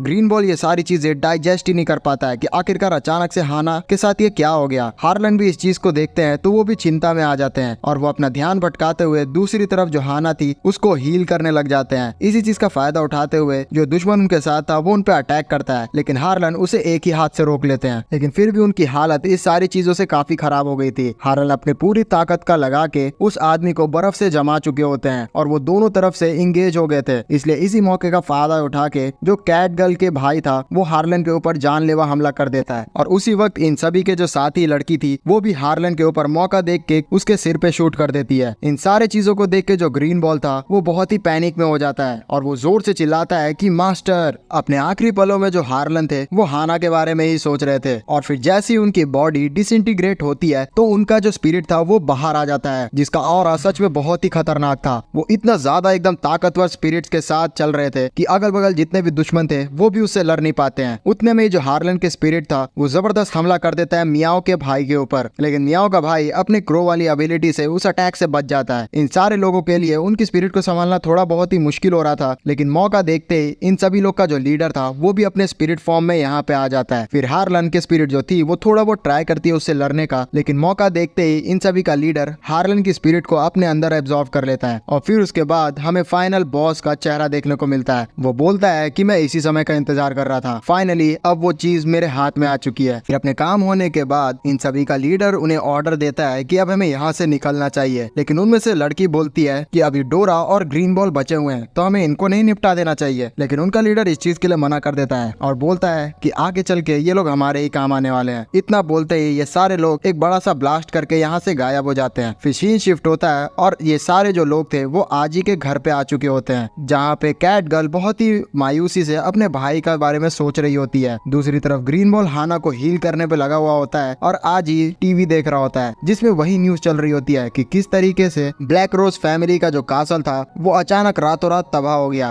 पुलिस का मानना है कि यहाँ पे कुछ न कुछ बहुत ही अजीब हुआ है और जानने वाली बात यह है कि ब्लैक रोज खानदान का कोई भी इंसान यहाँ पे मिल ही नहीं रहा है। इन सभी पे हम लोग इन्वेस्टिगेशन कर रहे हैं और जैसी कुछ भी पता चलेगी तो हम आप लोगों को बता देंगे। डोरा भी ये सारे न्यूज़ों को देख के बहुत ही ज्यादा एकदम गुस्सा हो जाती है और वो आज ही को बोलती है कि हमें जरूर बदला लेना चाहिए। उन लोगों ने हमारे साथ बहुत ही ज्यादा गलत किया है। हमें पता ही नहीं चल पाया जीरो टाइम पे कि आखिरकार कौन दोस्त है और कौन दुश्मन है। तुम सच में बहुत ही पागल हो। तुम यहाँ गेम खेल के टाइम बर्बाद कर रहे हो। हमें जल्द से जल्द बदला लेना चाहिए। उतने में जो कैट गर्ल थी वो भी इन सभी के सामने आती है और बोलती है कि इतने समय से मैं अपने भाई को ढूंढ रही थी लेकिन अब वो मेरा ही दुश्मन बन चुका है। डोरा फिर से यहाँ आजी को बोलती है कि तुम यहाँ टाइम बर्बाद क्या कर रहे हो, जिसपे आजी बोलता है कि हम लोग डायरेक्टली उन सभी लोगों के सामने नहीं जा सकते। वो लोग हमसे बहुत ही ज्यादा ताकतवर है तो हमें पहले प्लानिंग करके जाना पड़ेगा। जिसपे डोरा गुस्सा करती है फिर से और बोलती है कि तुम यहाँ झूठ बोल रहे हो क्योंकि फोन से तुम कुछ भी नहीं करोगे। यहाँ बस तुम टाइम पास करने की एक्टिंग कर रहे हो। उतने में आजी अपने फोन पे दिखाता है कि देखो मैंने एक लीड ढूंढ लिया है। दरअसल फोन के अंदर वही फुटेज चल रही होती है जिसमें हार्लन ने फाइट की थी अपने दुश्मन से और किसी तरीके से सैटेलाइट कैमरा का यूज करते हुए किसी ने लास्ट नाइट इसे स्ट्रीम कर दिया है।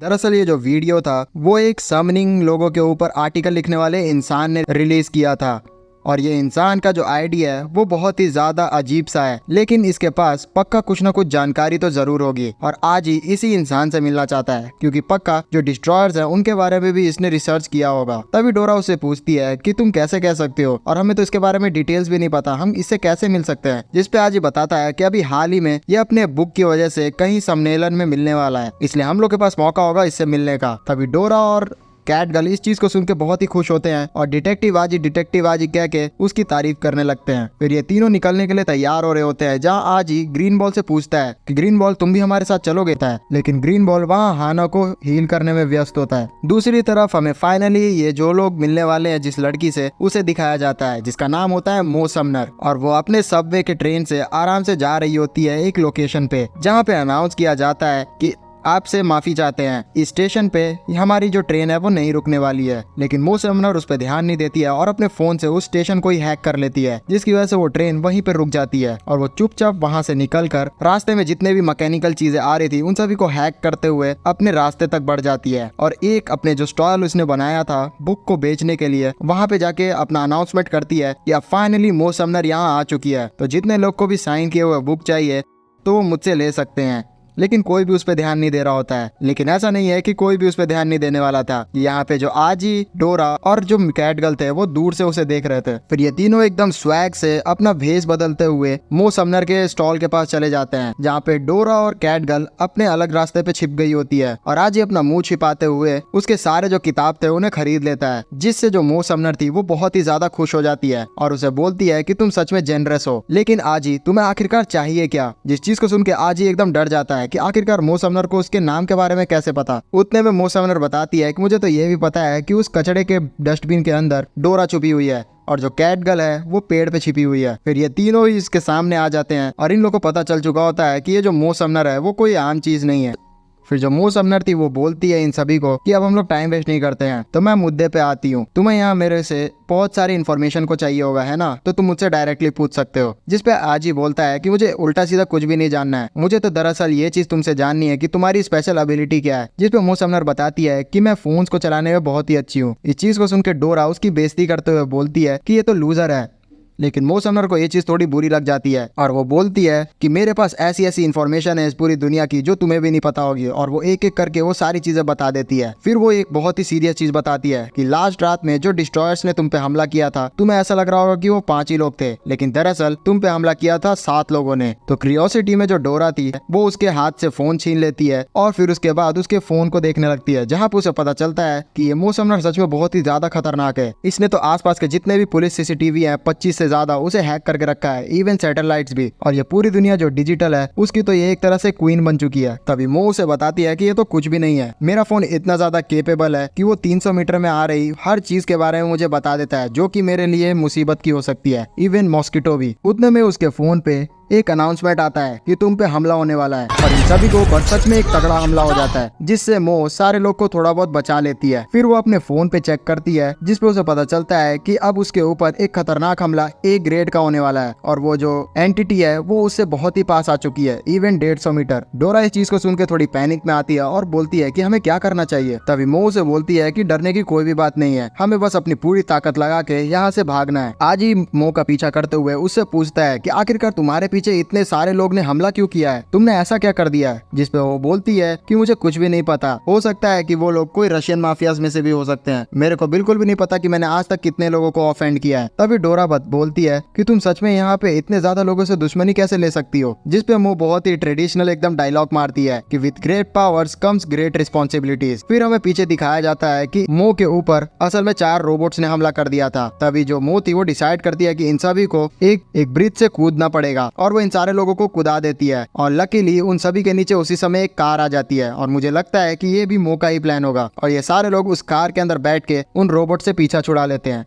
गाड़ी में बैठने के बाद आज ही और भी ज्यादा शॉक्ड हो रहा होता है क्योंकि ये जो गाड़ी थी वो अपने आप चल रही थी। तभी मो उसे बताती है कि डरने वाली कोई भी बात नहीं है, दरअसल ये गाड़ी मैं अपने मोबाइल के थ्रू कंट्रोल कर रही हूँ। तभी आज ही पूछता है कि ये तो सच में बहुत ही ज्यादा खतरनाक रोबोट्स हमारे पीछे पड़ गए हैं, क्योंकि वो सारे रोबोट्स अब उड़ते हुए इनके गाड़ी के पीछे भी आ गए थे। तब मो बताती है कि मुझे पता चल गया है कि ये मेरे पे हमला क्यों कर रहे हैं, क्योंकि अब से 2 हफ्ते पहले मैंने इनके हेडक्वार्टर को हैक करने की कोशिश की थी, इसलिए वो तुम्हारे पीछे नहीं दरअसल हमारे पीछे हैं। इन्हें वो ये भी बताती है कि जो मैकेनिकल स्पिरिट्स होते हैं वो उतने ज्यादा खतरनाक नहीं होते हैं, तो हमें उनसे डरने की उतनी जरूरत भी नहीं है। और मुझे लग रहा है कि जिस लड़की से तुम्हारा रात को पाला पड़ा है उसके ही ये सारे स्पिरिट्स हैं, उतने में ये सारे स्पिरिट्स इनके पास पहुंच चुके होते हैं, इसलिए डोरा और कैट गर्ल इनसे हमला करने के लिए तैयार हो चुकी होती है। जो डोरा थी वो अपनी ताकत का यूज करते हुए इन पे हमला करती है, लेकिन इससे कुछ भी नहीं होता है। तभी जो मो थी वो बोलती है कि अब मेरी बारी, और वो खड़े होते हुए जो बगल में एक इलेक्ट्रिक टावर था उसे हैक कर लेती है और उससे ही जो बिजली था उस रोबोट के ऊपर गिरा देती है, जिसकी वजह से वो रोबोट वहीं पे चित हो जाता है। इस चीज को देख के जो डोरा और कैटगर्ल थे वो जश्न मनाना शुरू कर देते हैं कि वो सारे लोग जीत गए। लेकिन तभी जो आजी था वो बोलता है कि अभी इतने जल्दी जश्न मत मनाओ, क्योंकि अभी बहुत सारे जो रोबोट्स हैं वो इन पे हमला कर ही रहे हैं। और सच में ऐसा ही होता है, जो दूसरे रोबोट्स थे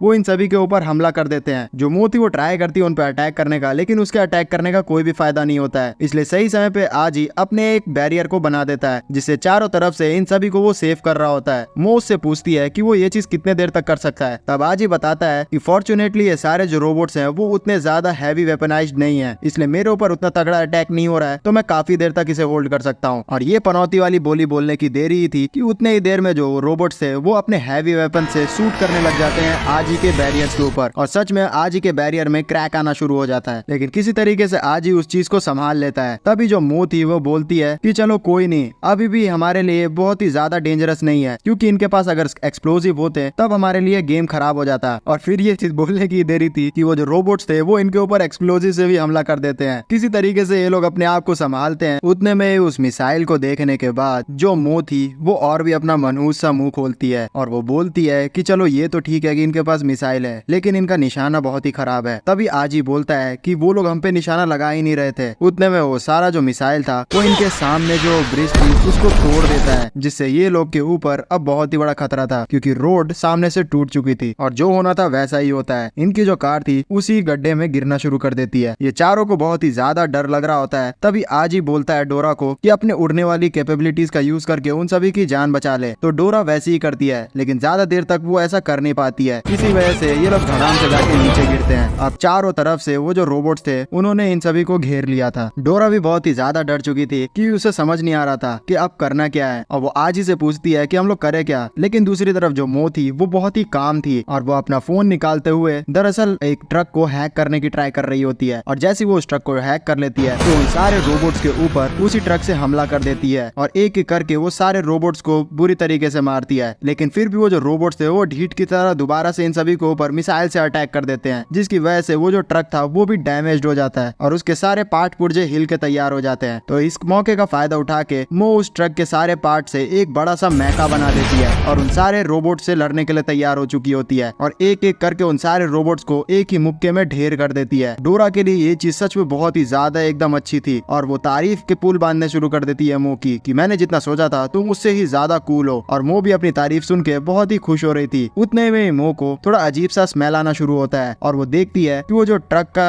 पेट्रोल था वो लीक हो रहा था। इसी वजह से उस मैका के नीचे बहुत ही बड़ा आग पकड़ लिया था और वो मैका ब्लास्ट कर जाता है जिससे मो बहुत ही दूर जाके गिरती है। तभी आज ही डोरा और कैट गर्ल उसे बचाने के लिए उस तरफ भागते हैं। जैसे ये सारे लोग वहाँ मो के पास पहुँचते हैं तो वो लोग एकदम शॉक्ड हो जाते हैं क्योंकि दरअसल जो मो अभी तक हमें लड़की दिख रही थी वो तो लड़का है और उसका विग उतर चुका होता है और ये दरअसल वही लड़का होता है जो कि सीरीज के स्टार्टिंग में आजी को अपनी टीम में ज्वाइन करने के लिए रिक्वेस्ट कर रहा होता है। वो जो लड़का था वो एकदम डरते हुए बोलता है कि अरे यहाँ पे तुम जानते हो ना कि जो समनर्स होते हैं उन्हें अपनी आइडेंटिटी बहुत ही छुपा के रखनी रहती है और तुम्हें मेरा जो भेस बदलने का टेक्निक है वो कितना पसंद आया है। जो डोरा थी वो बहुत ही गुस्सा हो चुकी थी कि उसने दरअसल इनसे झूठ बोला है, लेकिन यहाँ जो आजी था उसे पता चल गया था कि जो ये लड़का है वो बहुत ही ज्यादा काम का है, इसलिए वो उसकी तरफ हाथ बढ़ाते हुए उसे अपनी टीम में शामिल करने का ऑफर देता है। तभी वो लड़का बोलता है कि मैं थोड़ा सोचता हूँ, लेकिन तुरंत ही वो हाँ कर देता है। फिर ये सारे लोगों को वो अपने ही लोकेशन में लेके आ जाता है जहाँ पे आजी उससे बोलता है कि अब जब तुम हमारे टीम के तुम आंख बन चुके हो तो मैं तुमसे कुछ डिटेल मांगना चाहता हूँ। दरअसल जो डिस्ट्रॉयर्स हैं उनकी लोकेशन कहाँ है। तो लड़का जिसका नाम स्टैन होता है वो बोलता है कि ये तो बहुत ही आम बात है मेरे लिए और वो एक मैप खोलते हुए समझाने लगता है आजी को कि जहाँ जहाँ तुम्हें व्हाइट डॉट्स दिख रहे हैं वो स्पिरिट्स के डॉट्स हैं और जहाँ तुम्हें रेड डॉट दिख रहा है वो डिस्ट्रॉयर्स के डॉट्स हैं। मैं बहुत दिनों से यहाँ डिस्ट्रॉयर के जो मूवमेंट्स है उसे ट्रैक कर रहा हूँ। आए दिनों में जितने भी डिस्ट्रॉयर्स हैं वो अपनी मात्रा बढ़ाते जा रहे हैं। पहले जिस जगह पे प्योर सोल रहा करती थी अब उस जगह को तोड़ते तोड़ते जो डिस्ट्रॉयर्स है वो अपना लोकेशन बनाते जा रहे हैं। फिर ये बोल के वो उन्हें कल रात की फुटेज भी दिखाना शुरू करता है कि दरअसल जो हाना है उसके घर के ऊपर 7 स्पिरिट्स ने अटैक किया था जो कि दरअसल डिस्ट्रॉयर्स थे। तब आज ही उससे पूछता है कि जो डिस्ट्रॉयर्स होते हैं जहाँ तक मुझे पता है कि वो किसी भी समनर की जो स्पिरिट्स है उसे चुराने का ट्राई करते हैं, तो उन सभी को ऐसा क्या ही मिल गया था हाना के घर में कि वो लोग उसे चुराने का ट्राई कर रहे थे। तब स्टैन बताना शुरू करता है कि मैं जब से स्टडी कर रहा हूँ तो मैंने अपना यही चीज पता किया है कि कुछ समय पहले जितने भी स्पिरिट्स हुआ करते थे उनकी मूवमेंट बहुत ही कम थी हमारे एरिया में, लेकिन 17 मार्च के बाद उन सभी की मूवमेंट बहुत ही ज्यादा बढ़ चुकी है। आखिर 17 मार्च को ऐसा क्या ही हुआ था कि इतने ज्यादा मूवमेंट्स देखे जा रहे हैं, यहाँ तक कि डिस्ट्रॉयर्स की भी मूवमेंट बहुत ही ज्यादा बढ़ चुकी है। तभी आज ही याद करता है तो वो बता देता है कि 17 ही मार्च को मैंने डोरा को समन किया था। तब ये सारे लोग डोरा से पूछने लग जाते हैं कि डोरा तुम कुछ जानती हो तो बताओ। तभी डोरा पैनिक होते हुए याद करने की कोशिश करती है तो उसे अपना फिर से फ्लैशबैक याद आने लगता है कि किस तरीके से वो चेन में बंधी हुई है। तब उसको ऐसे पैनिक होते हुए देख के स्टैन मना करता है कि चलो कोई बात नहीं, तुम नहीं बताना चाहती तो मत बताओ, चलो हम लोग चलते हैं हाना के घर में बहुत सारी डिटेल्स को पता करने के लिए। फिर नेक्स्ट सीन में ये सारे लोग हाना के घर में पहुंच चुके होते हैं जहाँ सारी तबाही को देख के थोड़ा अजीब लग रहा होता है आजी को, लेकिन स्टैन वहाँ उतरते ही अपने काम पे लग जाता है। वो अपने टेक्नोलॉजीज का यूज करके उस पूरी जगह को स्कैन कर लेता है और फिर उस जगह को स्कैन करने पे उसे एक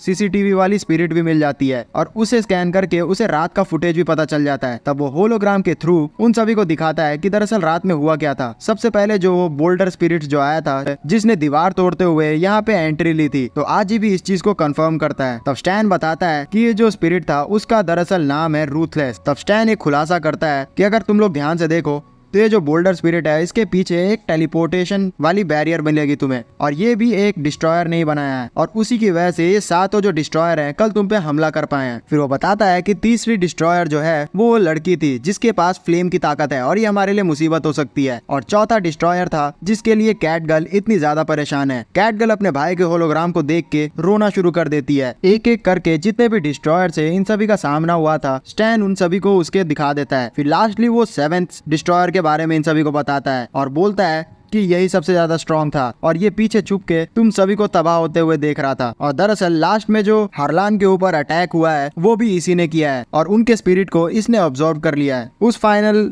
डिस्ट्रॉयर के बारे में बता के स्टैन स्टाइल से बोलता है कि अब यही थे जो 7 डिस्ट्रॉयर तुम सभी के सामने आए थे। लेकिन यहाँ पे बात खत्म नहीं होती। हाना के ग्रैंडफादर को मार लेने के बाद ये सारे लोग एक पूरे एरिया को गायब करके यहाँ से लेके चले गए हैं। जैसा कि आप लोग को याद होगा जब ये सारे डिस्ट्रॉयर्स भाग रहे थे तो इन्होंने बहुत ही बड़ा ब्लास्ट किया था, तो उसी का यूज करते हुए ये लोग एक जगह को ही यहाँ से गायब कर दिए हैं। तो स्टैन उसी चीज के लिए बोलता है कि आखिरकार वहाँ पे क्या था। फिर ये लोग उसी गड्ढे के अंदर चले जाते हैं उस चीज के बारे में जानने के। उस गड्ढे में पहुंचने के बाद जो स्टैन था उस पूरी जगह को स्कैन करता है, जिसके बाद इन सभी के सामने बहुत ही बड़ा खुलासा होता है। उस पूरे जगह पे जो हाना के ग्रैंडफादर थे उसने बहुत सारे ऑप्स को जमा करके रखा हुआ था। और दरअसल जो हाना का परिवार था वो एक वॉचर्स की भूमिका निभा रहा था। दरअसल इन सारे ऑप्स के अंदर एक समन स्पिरिट्स भरी हुई थी जिसे सारे डिस्ट्रॉयर्स उठा के लेके चले गए हैं। और अब डरने वाली बात यह है कि उन सभी के पास इन सारे समन किए हुए स्पिरिट्स की भी पावर हो। और मैं आश्चर्यचकित नहीं होऊंगा कि एक दिन हमें पता चले कि जो डिस्ट्रॉयर्स हैं उन्होंने पूरी दुनिया को तबाह कर दिया है। इन सारी चीजों को सुन के जो कैट गर्ल थी वो बोलती है कि पता नहीं उन्होंने मेरे भाई के साथ क्या किया है, वो पहले ऐसा बिल्कुल भी नहीं हुआ करता था। तब स्टैन बोलता है कि जो हाना के ग्रैंडफादर थे वो सच में बहुत ही लेजेंडरी थे। वो इतने ताकतवर समनर थे कि उन्होंने अकेले मिलकर उन 7 डिस्ट्रॉयर्स के साथ लड़ाई की थी, लेकिन लास्ट में उनकी एज के कारण वो मारे गए। तभी आजी का ध्यान वहाँ कुछ फ्रेगमेंट्स पे जाता है और उसे उठाते हुए वो स्टैन को उसे स्कैन करने के लिए बोलता है। तब स्टैन वैसा ही करता है। तब इन्हें पता चलता है कि ये जो पत्थर है वो दरअसल उसी रॉक स्पिरिट की पत्थर में से गिरा है और इसमें से कुछ अजीब सी स्मेल भी आ रही है। तभी कैट गर्ल उसे सूंघने लगती है और इन सभी को बताती है कि इसमें से तो एक फूल की स्मेल आ रही है जो कि इस पूरे एरिया में कॉमन नहीं है। इसका मतलब है कि इन सभी का जो बेस है वो इसी फूल के बागान के आसपास होगा। तब आजी भी इसके बारे में सोचने लगता है कि आसपास इस फूल का बागान कहाँ मिलेगा। तो स्टैन उसे चिंता नहीं करने के लिए बोलता है और फिर वो अपने फोन में स्कैन करते हुए स्टाइल से बताता है आजी को कि ये जो फूल का बागान है वो इस शहर से 300 किलोमीटर दूर एक स्टोन फॉरेस्ट में है। लेकिन इससे ये चीज नहीं साबित होती कि उन सभी का जो बेस है वो वहीं पे है। हाँ, ये हो सकता है कि उनमें से जो एक टीम मेंबर है वो वहाँ पे रह सके। तब आजी बोलता है कि तुम्हें क्या लगता है कि हम लोग उनसे फाइट करके जीत पाएंगे? हो सकता है कि ये हमारे लिए एक ट्रैप भी हो। तब डोरा खुश होते हुए बोलती है कि कोई बात नहीं, अगर हम उन्हें हरा नहीं पाए तो हम लोग वहाँ से भाग निकलेंगे और वैसे भी हम चारों मिलके यहाँ पे किसी को भी हरा सकते हैं। सच में ये जो डोरा है वो बहुत ही बड़े डेल्यूजन में है। और फिर वो बहुत ही ज्यादा फोर्स करते हुए आजी को वहाँ चलने के लिए मनाने लगती है। तभी जो म्याओ थी वो भी उसे फोर्स करने लगती है। तब ये सुन के जो स्टैन था वो भी बहुत ही ज्यादा एक्साइटेड होते हुए बोलता है कि ठीक है, हमें वहाँ पे चलना चाहिए। तब आजी इन सभी को बोलता है कि तुमने कभी भी सोचा है कि हम किसी डिस्ट्रॉयर से अगर लड़ने के लिए जाएंगे तो हमारे बचने के चांसेस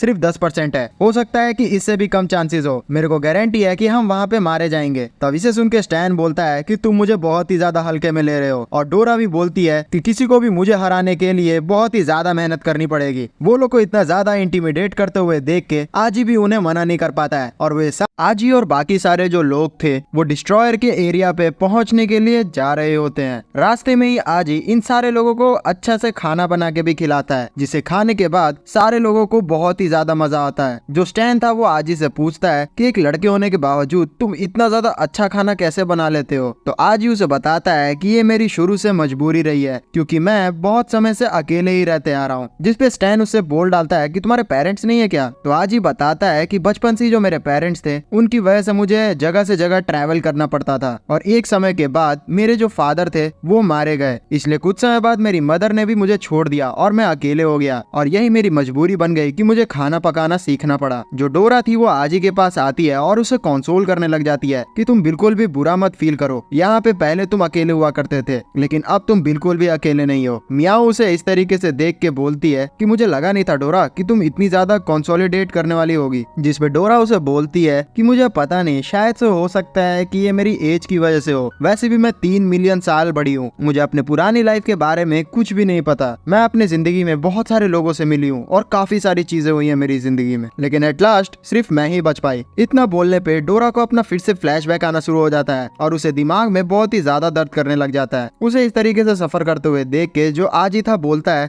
कि तुम्हें इतना ज्यादा सोचने की जरूरत नहीं है। म्याओ बोलती है कि मुझे लग रहा है कि कहीं ना कहीं जो डोरा है उसके शरीर में कुछ गड़बड़ है, आखिरकार उसे इतना ज्यादा दिक्कत कैसे होने लगती है। तभी स्टैन बताता है कि हाँ, मुझे शुरू से ही ऐसा लग रहा था और वो अपने मोबाइल में स्कैन करते हुए दिखाता है कि डोरा के शरीर के अंदर उसका जो जितना भी पुरानी यादें थी उसे सील कर दिया गया है। तो आज ही बोलता है कि अरे यार, अब हम क्या कर सकते हैं इसमें, हमारे पास कोई चारा भी है इसे ठीक करने का? तो स्टैन बताता है कि नहीं, अभी तक तो मेरे पास कोई प्लान नहीं है, लेकिन आगे चल के शायद से कुछ ना कुछ हम लोग खोज सकते हैं। फिर ये सारे लोग मस्ती मजाक करना शुरू कर देते हैं और कुछ समय बाद ये लोग अपने एरिया जहां ये लोग जाना चाह रहे थे पहुंच जाते हैं। वहां से बाहर निकलकर ये सभी लोग एक ऐसे गांव में आते हैं जो पूरी तरीके से तबाह हो गया था। तब स्टैन बताता है कि एक समय पहले ये जो गांव था बहुत ही ज्यादा अच्छे से चल रहा था, लेकिन रातों रात इसकी जो कंडीशन थी वो बहुत ही खराब हो गई और सारे लोग पुअर हो गए और रातों रात यहाँ के लोग जो थे वो गायब भी हो गए और कुछ समय बाद जो नॉर्मल लोग हैं उन्हें तो इनके गाँव के बारे में पता ही नहीं है। डोरा इन सारी बातों को सुन के बहुत ही ज्यादा डर जाती है है क्योंकि उसे हॉरर स्टोरी बिल्कुल भी पसंद नहीं। देख रहे हो यहाँ पे जो भूते होते हैं उन सभी को भी भूतिया स्टोरी पसंद नहीं है। फिर धीरे धीरे चल के ये लोग गाँव के और भी अंदर आ जाते हैं, जहाँ एक जगह इन लोग को फाइनली वो फॉरेस्ट मिल जाता है जिसको ढूंढते हुए ये लोग यहाँ आए थे। और उसी फॉरेस्ट में डोरा बोलती है कि क्या यहीं पे डिस्ट्रॉयर का जो हाइड आउट, तो आज उसे शांत करवाते हुए एक जगह बैठा देता है। और ये सारे लोग छुप के वहाँ पे बैठते हुए नोटिस करते हैं कि आगे एक लड़का जो है वो अपने घर से बाहर निकल रहा है और वो इकलौता इस पूरे एरिया में रहता है। तभी स्टैन अपने डिवाइस को निकालते हुए उसे स्कैन करने लगती है कि आखिरकार वही डिस्ट्रॉयर है या फिर नहीं। उसका डिवाइस इस समय बहुत ही ज्यादा टाइम लगा रहा होता है, इसलिए डोरा भी एकदम रुक नहीं पा रही होती है और वो सोच रही होती है कि हमें डायरेक्टली हमला कर देना चाहिए। लेकिन आजी उसे शांत करवाते हुए बोलता है कि हम लोग डायरेक्टली ऐसे किसी पे भी हमला नहीं कर सकते, हमें पहले कंफर्म करना होगा कि वो बदमाश है भी या नहीं। उतने में वो जो आदमी था इतना ज्यादा टाइम होने की वजह से अपना चुपचाप बीज बोता है और घर के अंदर चले जाता है और वहाँ से कुछ खाना लाके बाहर आके खाने लग जाता है। काफी समय बीतता है और स्टैन अभी भी स्कैन ही कर रहा होता है और 35% ही हुआ होता है और डोरा तो बोर होके सो ही गई होती है। मियाओ इन सभी को बताती है कि हमें जल्द से जल्द यहाँ कंफर्म करना पड़ेगा क्योंकि मुझे ऐसा आभास हो रहा है कि थंडर स्टॉर्म आने वाला है। उतने में जो डोरा थी उसके सामने एक चूहा निकल आता है जिसकी वजह से डोरा जोर से चिल्लाते हुए भागना शुरू कर देती है। तब ये लोग आपस में बोलते हैं कि क्या हम लोग पकड़े गए। तब आजी बताता है कि हम पकड़े ही नहीं गए, वो जो आदमी सामने है वो हमें बुला भी रहा है। तब इनके पास कोई भी चारा नहीं बचता है, इसलिए डोरा को लेके आजी उस आदमी के सामने चला जाता है। वहीं पे जो मियाओ और स्टैन थे वो वहीं छिपे रहते हैं। वो आदमी आजी से बोलता है कि आखिरकार तुम वहाँ छुप के कर क्या रहे थे। तभी आजी थोड़ा बहाना बनाते हुए बताता है कि दरअसल मैं एक स्कूल ट्रिप पे इस जगह पे आया हुआ था और रास्ते में मैं गुम हो चुका हूँ। तो आदमी बोलता है कि तुम मजाक क्यों कर रहे हो, वैसे भी तुम यहाँ पे अकेले हो। तभी आजी नोटिस करता है कि वो जो इंसान है वो डोरा को देख ही नहीं सकता है। तभी डोरा खुश हो जाती है और आजी को बोलती है कि इसका मतलब है कि मेरी वजह से उसने नहीं पकड़ा था तुम सभी को, उसने भी चूहा ही देख लिया था। तब आजी बात बनाते हुए उसे बताता है कि मेरे दोस्त अभी इस जगह से बाहर खड़े हुए हैं, मैं तो यहाँ पे खोते हुए आ गया था, तभी मैंने आपका घर नोटिस किया और मुझे लगा कि आज थोड़ा सा पानी पीने के लिए मिल सकता है। तो आदमी आजी को ऑफर करता है चाय पीने के लिए और अंदर चला जाता है कुछ लेने के लिए। तभी आजी उस चाय को पीने की ट्राई करता है लेकिन उसे कुछ क्लिक होता है और वो उस चाय को फेंक देता है। डोरा उसे पीना चाह रही थी लेकिन उसे भी वो पीने नहीं देता है। तभी वो आदमी भी बाहर आ जाता है। फिर इन दोनों के बीच में बातें होना शुरू होती है, जहाँ आजी उनसे पूछता है कि आप यहाँ पे अकेले रहते हैं। तो आदमी बताते हैं कि हाँ,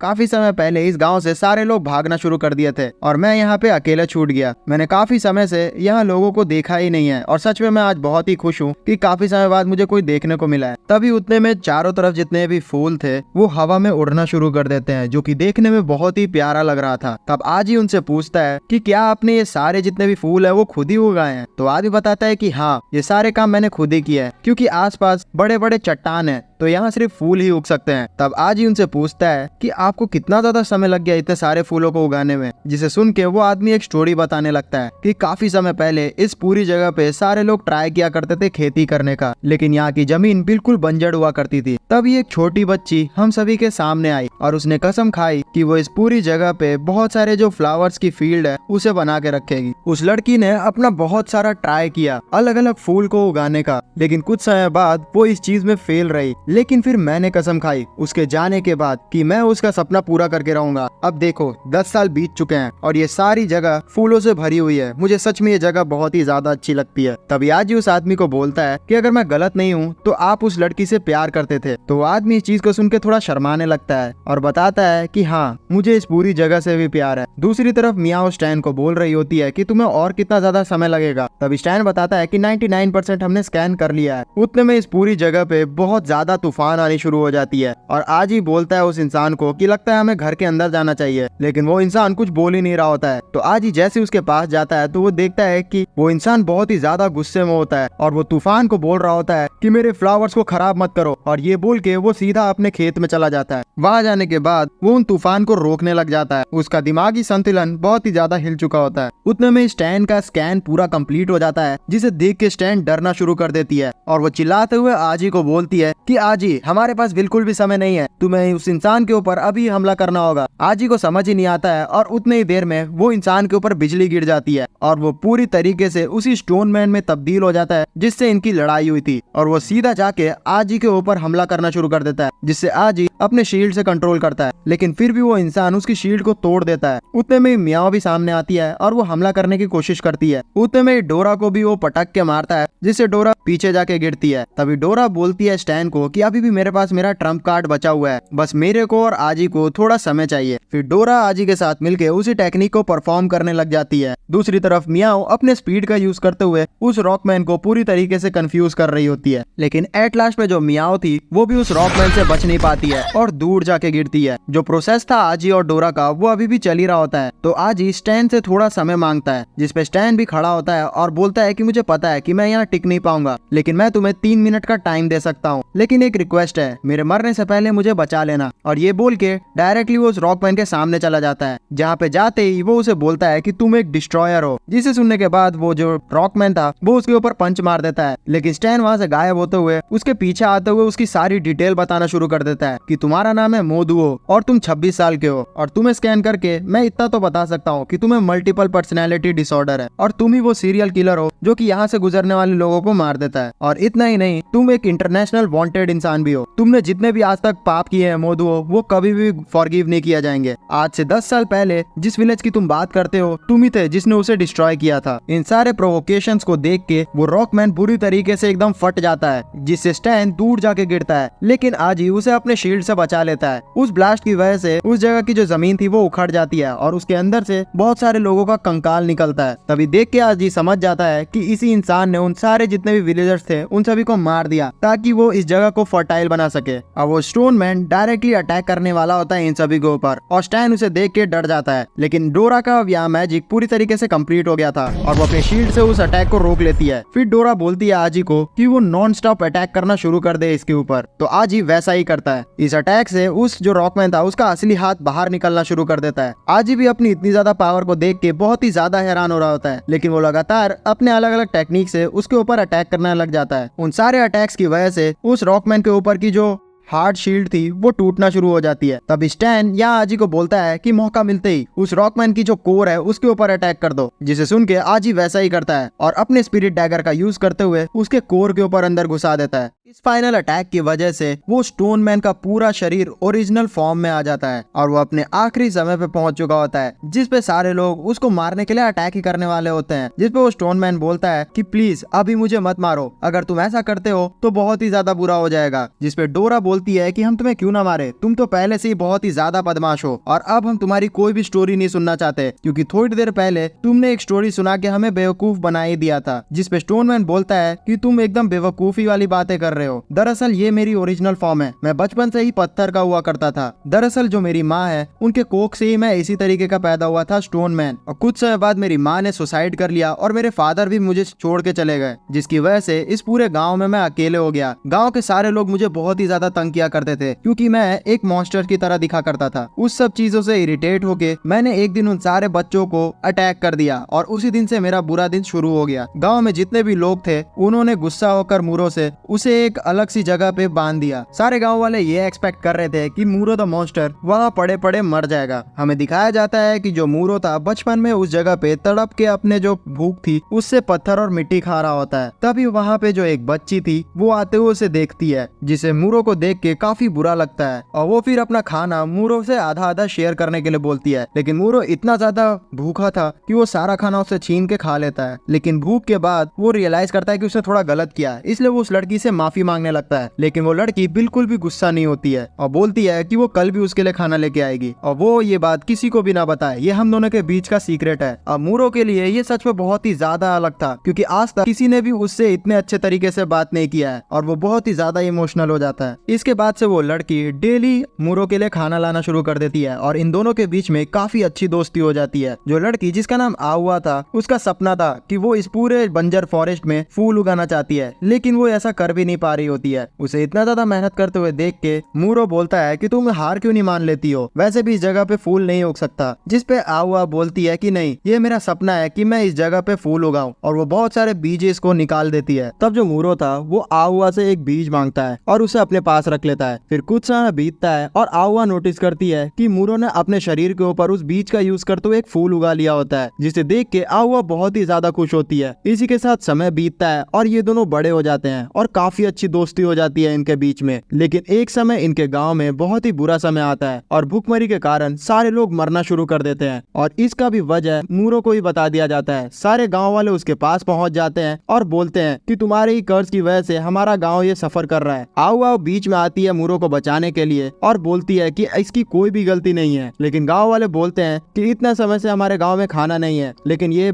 जो मॉन्स्टर है वो इतने समय से बंद के भी एकदम हेल्दी रह रहा है, पक्का इसी की वजह से ये सब हो रहा है। गांव वाले बिल्कुल भी सुनने के मूड में ही नहीं थे और वो डायरेक्टली मूरो के ऊपर अटैक कर देते हैं। लेकिन आओ आओ सारी जो अटैक थी वो अपने ऊपर ले लेती है उसे बचाने के लिए और उन गांव का जो सरदार था वो तो और नेक्स्ट स्टेज पे चला जाता है। वो सीधा आउआ के ऊपर जानलेवा हमला कर देता है, जिसकी वजह से आउआ वहीं पे मारी जाती है। ये सारा मंजर मूरो से देखा ही नहीं जाता है और वो अपनी जो इमोशंस थे उसे कंट्रोल नहीं कर पाता है और बहुत ही ज्यादा गुस्से में ट्रांसफॉर्म होना शुरू हो जाता है एक मॉन्स्टर में। गांव वाले समझ जाते हैं कि अब वो लोग बिल्कुल भी बचने नहीं वाले हैं और गुस्से में एक खतरनाक रॉक मॉन्स्टर में बदलते हुए अपनी चेन को तोड़ देता है और एक एक करके सारे जितने कमीने विलेजर्स थे उन सभी को मार देता है। मैं तो कहूंगा एक नंबर काम किया उसने। ये सारे लोग पहले से इसे अच्छे से ट्रीट नहीं किया करते थे और अब बढ़िया मर रहे हैं लोग। उन सारे लोगों को मारने की वजह से उनका जो पूरा जगह था वो एकदम प्रॉस्परस होना शुरू हो जाता है और वहाँ की जो बंजर जमीन थी वो फर्टाइल हो जाती है, जिससे वहाँ बहुत सारे फूल उगना लग जाते हैं। आउआ के डेड बॉडी के सामने मूरो बहुत ही ज्यादा रोता है। अब सीन प्रेजेंट डे पे आ जाता है जहाँ पे सारी स्टोरी भी मूरो बता रहा होता है और वो रोते रोते बोल रहा होता है कि मैं जानता हूँ कि मैंने गलत किया सारे लोगों को मार के, लेकिन आउआ के साथ भी गलत हुआ था। मुझे उन सभी चीजों की सजा मिल सकती है, मैं उस चीज के लिए तैयार हूँ, लेकिन मैं नहीं चाहता कि मेरे मरने के बाद जो स्पिरिट मैंने कैद करके रखी है वो आजाद हो जाए। वो बहुत ही ज्यादा खतरनाक है। इतना बोलने की देरी थी कि मूरो के जो चेस्ट पे चेन लगा हुआ था उसमें से उसका स्पिरिट आजाद होना शुरू हो जाता है और वो फटते हुए पूरी तरीके से मूरो को तब्दील करना शुरू कर देता है। दूर खड़ा डिस्ट्रॉयर का जो लीडर था उसे भी पता चल जाता है कि मूरो की जान अब खतरे में है, इसलिए वो एक सीक्रेट मीटिंग का इंतजाम करवाता है सारे डिस्ट्रॉयर्स के। फिर हमें बैक स्टोरी भी पता चलती है कि किस तरीके से जब मूरो बहुत ही ज्यादा एकदम इमोशनल होते हुए आहुआ के डेथ पे बैठा हुआ रहता है तभी सारे डिस्ट्रॉयर उसके सामने आते हैं और डिस्ट्रॉयर का लीडर उसके ऊपर एक चेन बांधता है जिससे वो अपने अंदर का जो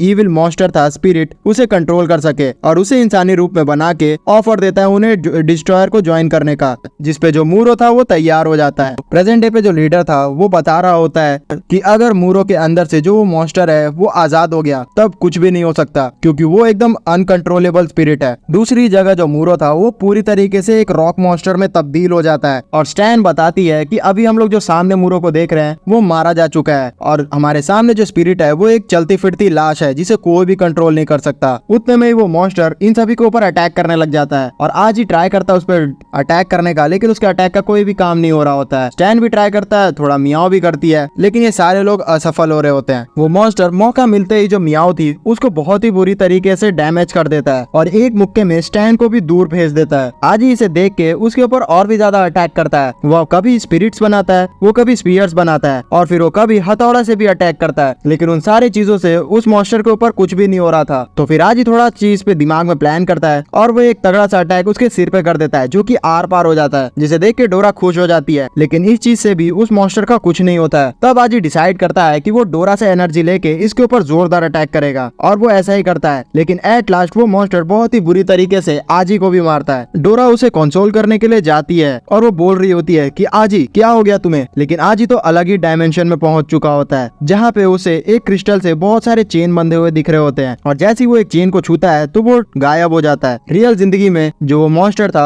वो आजी के ऊपर अटैक करने वाला होता है, लेकिन डोरा लगातार अपने शील्ड्स बना रही होती है और उसके अटैक को प्रिवेंट कर रही होती है। उसने कसम खा ली होती है कि वो कुछ भी आजी को नहीं होने देगी। उस मॉन्स्टर को डोरा के अंदर फिर से आहुआ दिखने लग जाती है, इसलिए वो थोड़ा रोने लगता है और एक जोरदार पंच से इन दोनों को पीछे फेंक देता है। दूसरी तरफ जो आजी था वो क्रिस्टल के एकदम पास पहुंच चुका होता है और वहां पहुंच के वो क्रिस्टल को टच कर देता है, जिसकी वजह से एक बहुत ही बड़ा गोला ब्लास्ट हो जाता है और डोरा की जो फुल एनर्जी थी वो उसके पास आ जाती है और वो एक क्रिस्टल में बनते हुए ट्रांसफॉर्म हो जाती है अपने रियल अवतार में। फिर वो अपने रियल अवतार में आने की वजह से फुल पावर से अटैक कर पा रही होती है और वो अटैक का यूज करती है जिसका नाम होता है रेन ऑफ स्वॉर्ड, जिसकी वजह से बहुत सारे जो स्पिरिटेड स्वॉर्ड थे उस रॉक मॉन्स्टर के ऊपर आके गिरते हैं। उस मॉन्स्टर के लिए भी ये चीज बहुत ही ज्यादा अजीब थी कि अभी जो बच्ची बहुत ही ज्यादा रो रही थी वो इतनी ज्यादा ताकतवर कैसे हो गई। तभी डोरा अपने रियल अवतार में एक अटैक को और यूज करती है जिसका नाम होता है जजमेंट ऑफ हेवन, जिस अटैक को यूज करने की वजह से आसमान से एक बहुत बड़ी स्वॉर्ड सीधा आके उस मॉन्स्टर के पास आके गिरती है, जिसके बाद वो मॉन्स्टर उसी जगह पे डिस्ट्रॉय हो जाता है। इस अटैक की वजह से जो रॉक मॉन्स्टर था वो वहीं पे मारा जाता है। थोड़ी देर बाद जो आजी थी उसकी भी आंखें खुलती है और वो डोरा के रियल अवतार को देखता है, लेकिन तभी डोरा अपने जो पुराना अवतार था उसमें आते हुए उसे जगाने लगती है और आजी होश में आते ही बोलता है कि आखिरकार स्टैन और मियाओ कहाँ चले गए। उतने में स्टैन वहाँ पे आ जाती है मियाओ के साथ और वो बोलती है कि जो मूरो था वो तो मारा गया, अब हमें कौन बताएगा डिस्ट्रॉयर्स के बारे में। तो आजी बताता है कि अब हमें बिल्कुल भी डिस्ट्रॉयर को ढूंढने की जरूरत नहीं है, अब वो हमें ढूंढेंगे। फिर वो लास्ट में मूरो की डेड बॉडी के ऊपर थोड़ा बालू डालता है उसे रिस्पेक्ट शो करते हुए और वहां से चले जाता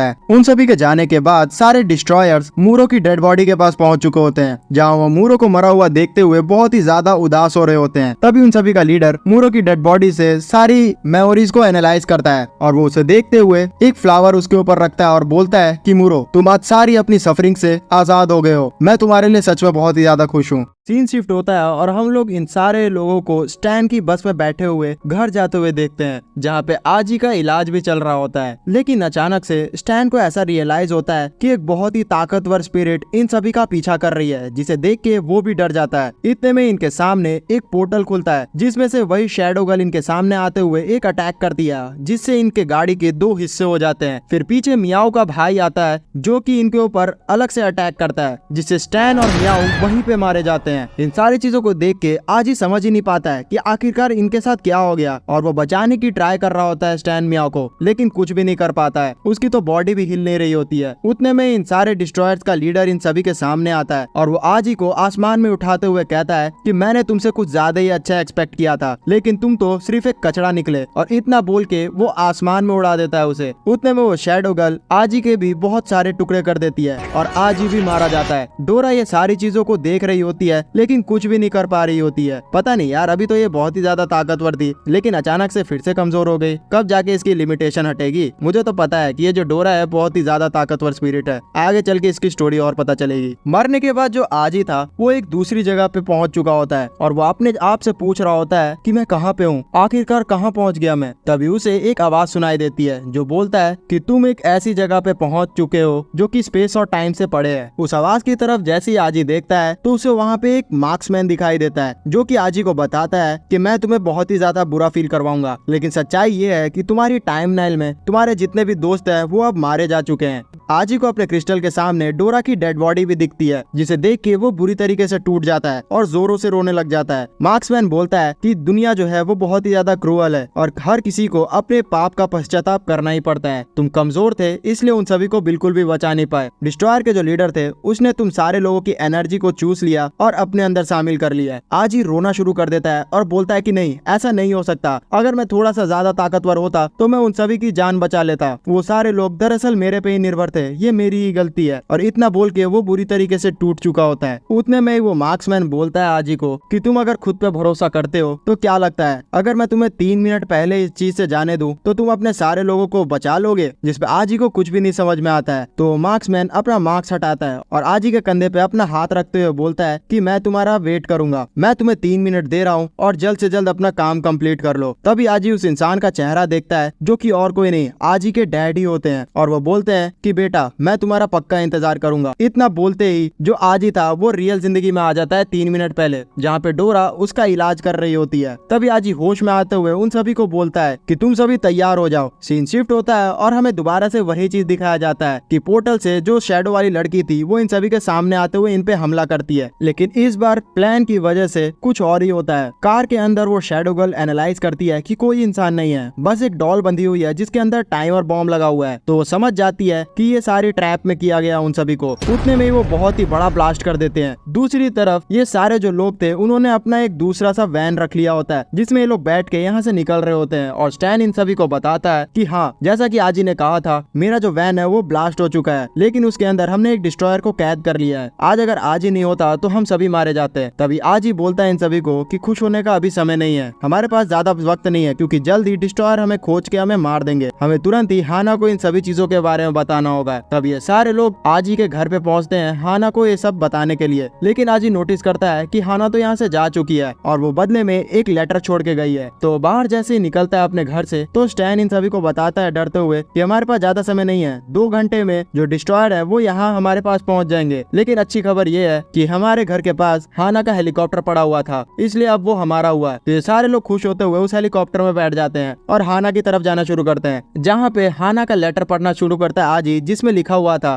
कि मेरी हिफाजत करने के लिए बहुत ही शुक्रिया, मैं तुम्हारा इंतजार डीमन फ्लुएंस पे करूंगी। इस जगह का नाम जैसे ही आजी सुनता है तो वो सोचता है कि मेरे जो डैड हैं उन्होंने भी मेरे को इसी जगह पे बुलाया था। डीमन फर्नेस का नाम सुनते ही स्टैन बहुत ही ज्यादा एक्साइटेड हो जाता है। तभी डीमन फर्नेस का नाम सुनते हुए जो मियाओ थी वो भी बोलती है कि मैंने कहीं ना कहीं इसके बारे में मेरे भाई से भी सुना है, किसी ने तो मेरे भाई को इसी जगह पे जाने के लिए इन्फ्लुएंस किया था, जिसके बाद से मेरा भाई बदल चुका है। तो स्टैन बताता है कि डीमन फर्नेस एक बहुत ही होली प्लेस मानी जाती है समनर्स के लिए। दरअसल डीमन फर्नेस एक कॉलेज का नाम है जहाँ पे सारे जो समनर्स हैं वो अपनी एजुकेशन को प्राप्त करते हैं। जो हाना के ग्रैंडफादर थे वो भी वहीं से ग्रेजुएट हुए थे। कहा जाता है कि चाहे वो डिस्ट्रॉयर हो या फिर दूसरी पार्टी, वो सारे लोग वहीं से ग्रेजुएशन किया करते हैं। काफी सारे समनर्स के लिए वो जगह एक होली प्लेस मानी जाती है और कुछ लोग उसे एकदम हेल की तरह ट्रीट करते हैं। हो सकता है कि हम लोग वहाँ पहुँच के बहुत सारी नई नई चीजें सीख सके और साथ ही साथ बहुत सारे तगड़े स्पिरिचुअल रूट्स भी हमें मिल सकते हैं। अगर मेरे को उस जगह के बारे में पहले से पता रहता तो मैं कब का बहुत ही ज्यादा स्ट्रॉन्ग बन जाता। और ये बोल के स्टैन उदास हो जाता है क्योंकि उसके पास इसके लोकेशन के लिए कुछ भी इंफॉर्मेशन नहीं होती है। तभी आजी उस लेटर के अंदर कुछ कोड वर्ड दिखाता है जो कि हाना ने लिखा हुआ था और वो बोलता है कि हो सकता है कि इसको एनालाइज करने से हम लोग उस जगह पहुंच जाए। तो स्टैन बोलता है कि हाँ तुम एकदम सही कह रहे हो और वो अपने मोबाइल में उस कोड को फीड करता है, जिससे इन सभी को लोकेशन पता चल जाती है डीमन फर्नेस की। फिर स्टैन इन सभी को बताता है कि डीमन फर्नेस इनसे लगभग 7000 किलोमीटर दूर है और अगर मैं एनालाइज करूँ तो हेलीकॉप्टर की जो मैक्स स्पीड है उसको यूज करते हुए हम लोग वहाँ 7 घंटे में पहुंच जाएंगे। डैम, मतलब इनका हेलीकॉप्टर 1000 किलोमीटर की प्रति घंटा की रफ्तार से दौड़ सकता है। नाइस। स्टैन खुश होते हुए ये भी बताता है कि क्या पता हमें वहाँ पे कितने ज्यादा स्ट्रॉन्ग समनर मिल जाए जो कि हमें हिफाजत पे करने में भी हेल्प करे और बहुत सारी चीजें भी सिखाए। जिस सारे चीजों को सुन के सारे लोग बहुत ही एनर्जेटिक होते हैं और आज ही भी बोलता है कि अगर ऐसा है तो हमें वहाँ ही चलना चाहिए। फिर ये सारे लोग खुश होते हुए जश्न मनाते हुए खाना खाते हैं और फिर सो जाते हैं। फिर कुछ समय बीतता है और स्टैन इन सभी को जगाते हुए बताता है कि हम लोग अब उस जगह पे पहुंच चुके हैं। आज ही जैसे ही बाहर देखता है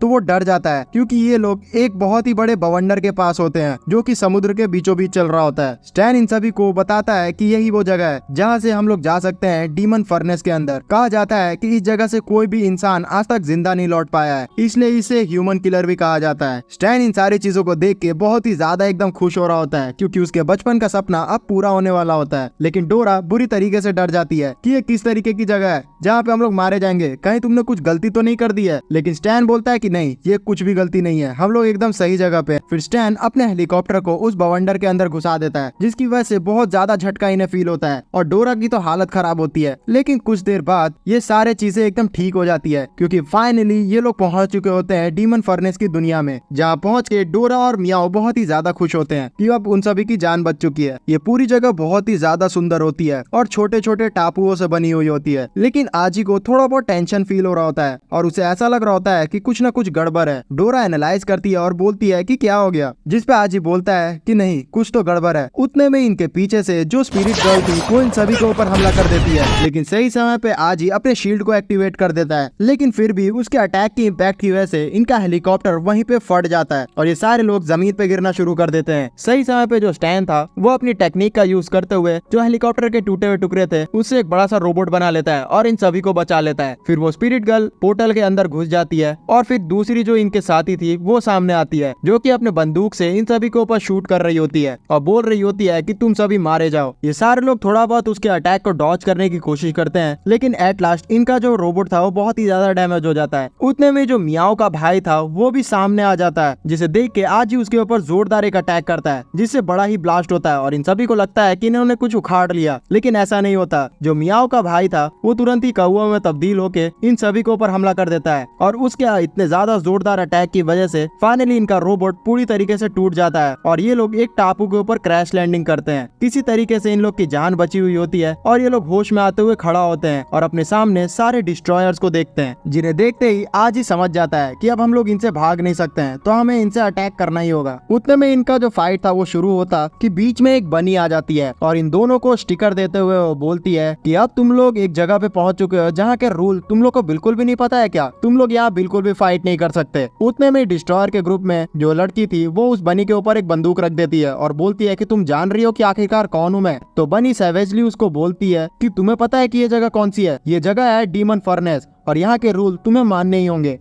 वो बनी सीधा जाके डिस्ट्रॉयर के लीडर के पास पहुंचती है और उसे बोलती है कि तुम तो यहीं से ग्रेजुएट हुए हो, जैसा कि मुझे याद है, तो तुम्हें यहाँ के रूल्स तो पता ही होंगे ना, तब तुम यहाँ पे अपने सारे साथियों को रोक क्यों नहीं रहे हो। उसको इतना पास जाते हुए देख के लीडर के उनके साथी एक बनी के ऊपर हमला करने वाली होती है, लेकिन उन सभी का लीडर उन्हें रोक लेता है और बोलता है कि हम डीमन फर्नेस में खड़े होके बनी के खिलाफ नहीं जा सकते, हमें इसकी बात माननी पड़ेगी, हम लोग अपना सारा जो प्लान है वो आगे चल के अपनाएंगे, अभी के लिए हम लोग यहाँ से चले जाते हैं। और इतना बोल के वो सारे डिस्ट्रॉयर्स को लेके यहाँ से टेलीपोर्ट हो जाता है। उन सभी के जाते ही जो डोरा और मियाओ थे वो बहुत ही ज्यादा खुश हो जाते हैं और वो डरते हुए सीधा बनी के पैर पकड़ लेते हैं और उसे थैंक यू कहना लगते हैं उनकी जान बचाने के लिए। बनी उन सभी को शांत करवाती है और बोलती है कि ये तो मेरा बस काम ही था, इस जगह पे बिल्कुल भी लड़ाई नहीं हो सकती, अगर तुम्हें लड़ाई करनी है तो तुम्हें एरिना के अंदर करनी होगी। फिर बनी उन सभी को बताती है कि वो लोग अपना रजिस्ट्रेशन सीधा कॉलेज के अंदर आके कर ले और इतना बोल के वो यहाँ सीधा से गायब हो जाती है। आज ही और बाकी सारे लोग उस बनी का पीछा कर रहे होते हैं, लेकिन उसकी स्पीड बहुत ही ज्यादा तेज होती है और ये लोग पैदल चलते चलते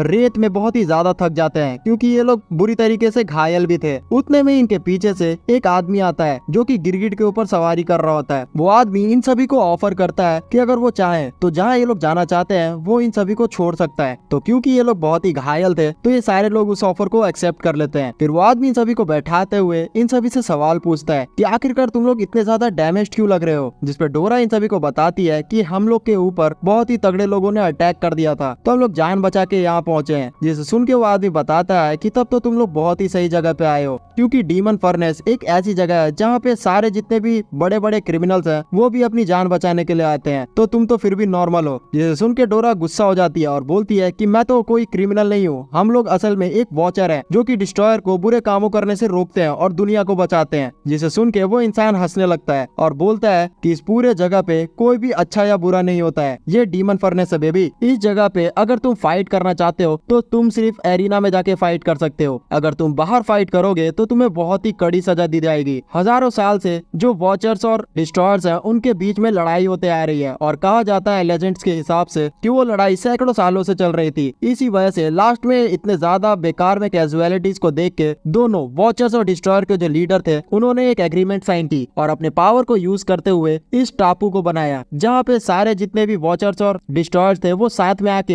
एक ओलंपिक गेम खेल सकते हैं और आपस में फाइट कर सकते हैं। लेकिन एक रूल यहाँ बहुत ही सख्ती से बनाया गया था कि आप लोग बाहर आके बिल्कुल भी लड़ नहीं सकते हैं, वरना आपको सजा दी जाएगी और सारे दोनों साइड के वॉचर्स और डिस्ट्रॉयर आपके दुश्मन हो जाएंगे। इसलिए सारे लोग को वो रूल अच्छे से मानना पड़ता है। इन सारी बातों के बाद वो आदमी इन सभी को टाउन के अंदर लेके आ चुका होता है, जहाँ पे एक बार के पास पहुँच के वो इन सभी को कुछ पीने के लिए ऑफर करता है क्योंकि ये लोग बहुत ही थके हुए लग रहे थे। उस बार ओनर को वो आदमी इन सभी को कुछ पीने के लिए देने के लिए कहता है, जिसे देख के वो बार ओनर बोलता है कि क्या ये लोग न्यूबी हैं जो कि यहाँ पे नए नए आए हैं। तो आदमी हाँ में इशारा करता है। फिर वो आदमी इन सभी को एक लिक्विड पीने के लिए कहता है, जिसे पीने के बाद वो स्वादिष्ट इन्हें बहुत ही ज्यादा लगता है। तो आदमी बताता है कि ये जो लिक्विड है इसको पीने की वजह से तुम सभी हील होना भी शुरू हो जाओगे और इसके प्रॉपर्टीज बहुत ही अच्छे हैं। और ये लोग भी नोटिस करते हैं कि इनके जितने भी छोटे मोटे घाव थे वो पूरी तरीके से एकदम भर जाते हैं। तो ये लोग दोबारा से भी उस लिक्विड का डिमांड करते हैं, जिसे सुन के वो टोपी वाला इंसान बहुत ही ज्यादा एविल स्माइल देता है और वो बोलता है अपने मन में कि ये जो लिक्विड है वो बहुत ही ज्यादा एडिक्टिव है और सारे लोग बिल्कुल भी इसको मना नहीं कर सकते हैं। और ये लोग भी ऐसा ही कर रहे हैं, बेवकूफ कहीं के। फिर ये सारे लोग एक एक करके बहुत सारा जो लिक्विड है वो पी लेते हैं और फिर फाइनली बहुत ही तगड़ा बिल बनाता है वो बार ओनर, जो कि होता है 2,40,000 स्पिरिट डॉलर्स। जिसे सुन के सारे लोग की हालत पस्त हो जाती है। लेकिन वो टोपी वाला इंसान इन सभी को बताता है कि टेंशन मत लो, मैंने तुम्हारा बिल पेमेंट कर दिया, तुम बाद में मेरी पेमेंट कर देना। फिर उन्हें लेके वो पूरा टाउन घुमाने लगता है, जहाँ पे ये लोग एक दुकान पे पहुंचते हैं जिसके अंदर से इन्हें कपड़े खरीदने होते हैं। तो टोपी वाला इंसान इन सभी को बोलता है कि तुम लोग को अगर हथियार खरीदने हैं तो तुम लोग ब्लैक मार्केट से खरीदना है, वहाँ पे तुम्हें अच्छा रेट मिल जाएगा। अगर तुम लोग कपड़े खरीदना चाहते हो तो वो तुम इस दुकान से खरीद सकते हो। इतना बोलते ये सारे लोग उस दुकान में से बहुत सारे कपड़े खरीद लेते हैं। फिर वो टोपी वाला इंसान उस दुकान वाले से कुछ बात करता है और फिर इन सभी को बताता है कि ये इंसान भी हमें बहुत ही तगड़ी डिस्काउंट देने के लिए तैयार हो गया है, तो जितना चाहे उतना खरीद लो। जिसे सुन के ये लोग बहुत ही सारी शॉपिंग कर लेते हैं। फिर वो टोपी वाला इंसान इन सभी लोगों को पूरा मार्केट घुमा रहा होता है और बोल रहा होता है कि तुम लोग बिल्कुल भी टेंशन मत लो, जितना शॉपिंग कर सकते हो कर लो, आगे चल के तुम मुझे चुका देना। फिर वो आदमी इन सभी को डीमन फर्नेस का जो यूनिवर्सिटी था वहाँ लेके आ जाता है रजिस्ट्रेशन करवाने के लिए। ये सारे लोग एंट्री में पहुंच जाते हैं जहाँ बहुत सारे समनर्स आए हुए थे। जो बनी थी वो इन सभी का स्वागत करती है और उन्हें बोलती है कि आप लोग अब पहुंच चुके हैं उस एरिना में जहाँ पे अगर आप लोग जीत गए तो आप लोगों को मिलेगा बेशुमार शोहरत और पैसा, जिसे आप लोग कभी भी खत्म नहीं कर पाएंगे। जिसे सुन के सारे जो समनर्स थे बहुत ही ज्यादा एक्साइटेड हो जाते हैं। फिर बनी बताती है कि आप लोग के पास 4 गेट है जिन्हें पार करने के बाद ही आप एरिना के अंदर रजिस्ट्रेशन करवा पाएंगे। फिर एक एक करके ये सारे लोग अपना रजिस्ट्रेशन करवाने के लिए उन गेट्स के पास चले जाते हैं, जहाँ पे एक गेट के पास पहुंच के आजी और बाकी सब लोग जैसे अंदर घुसने का ट्राई करते हैं तो उन्हें रोक लिया जाता है और उस गेट कीपर बताता है कि आपको अगर इस गेट से अंदर जाना है तो आप लोगों को 2 मिलियन मनी देना होगा। जिसे सुन के आजी और डोरा बहुत ही ज्यादा एकदम पगला जाते हैं कि इतने ज्यादा पैसे वो लोग कैसे लाएं। लेकिन स्टैन उस समय यूपीआई पेमेंट कर देता है उस गेट वाले को और बोलता है कि अब मैं यहाँ से अंदर जा रहा हूँ। जिसे देख के आजी और डोरा उसे बोलते हैं कि तुम्हारे पास इतने पैसे कहाँ से आए, तुमने कहीं डाका डाला क्या? तब स्टैन बताता है कि मैंने अपनी हैकिंग एबिलिटी का यूज करते हुए एक माफिया का बैंक अकाउंट हैक कर लिया था, इसलिए बाय बाय, अब मेरा यहाँ पे काम खत्म होता है। और वो इन सभी को डिच करके अंदर चले जाता है। ये सारे लोग बहुत ही ज्यादा गुस्सा होते हैं, लेकिन अब इनके पास पैसे ही नहीं थे, इसलिए इन्हें उस गेट से हटा दिया जाता है। फिर दूसरे गेट के पास ये लोग पहुंचते हैं उम्मीद में, जहाँ पे गेट नंबर 2 के अंदर ये टर्म्स एंड कंडीशन थी कि अगर आप बहुत ही ज्यादा सुंदर दिखते हैं तभी आप इसके अंदर जा पाएंगे। इस कंडीशन को सुनने के बाद जो डोरा थी वो अपने ओरिजिनल फॉर्म में आ जाती है और फिर क्यूट सा चेहरा बनाते हुए वो आजी को पकड़ते हुए उस गेट से अंदर चली जाती है। फिर जैसे ही मियाओ भी ट्राई करती है गेट के अंदर जाने का तो गेट कीपर उसे रोक लेता है, जिससे मियाओ बहुत ही ज्यादा इरिटेट हो जाती है और वो हिम्मत हारते हुए तीसरे गेट पे चली जाती है, जहाँ पे ये कंडीशन था कि आप लोग को अपने पंचिंग पावर को दिखाते हुए अंदर जाना है। तो मियाओ क्योंकि अब बहुत ही ज्यादा गुस्सा भी थी, इसलिए वो अपनी फुल एनर्जी को एक्टिवेट करती है और इतना जोर से पंच मारती है कि वो मशीन ही टूट जाती है और गुस्से से अंदर घुस जाती है। फिर ये सारे लोग अंदर जाके रीयूनाइट हो जाते हैं, जहाँ पे आज ही मियाओ को शांत करवाता है। इन लोगों को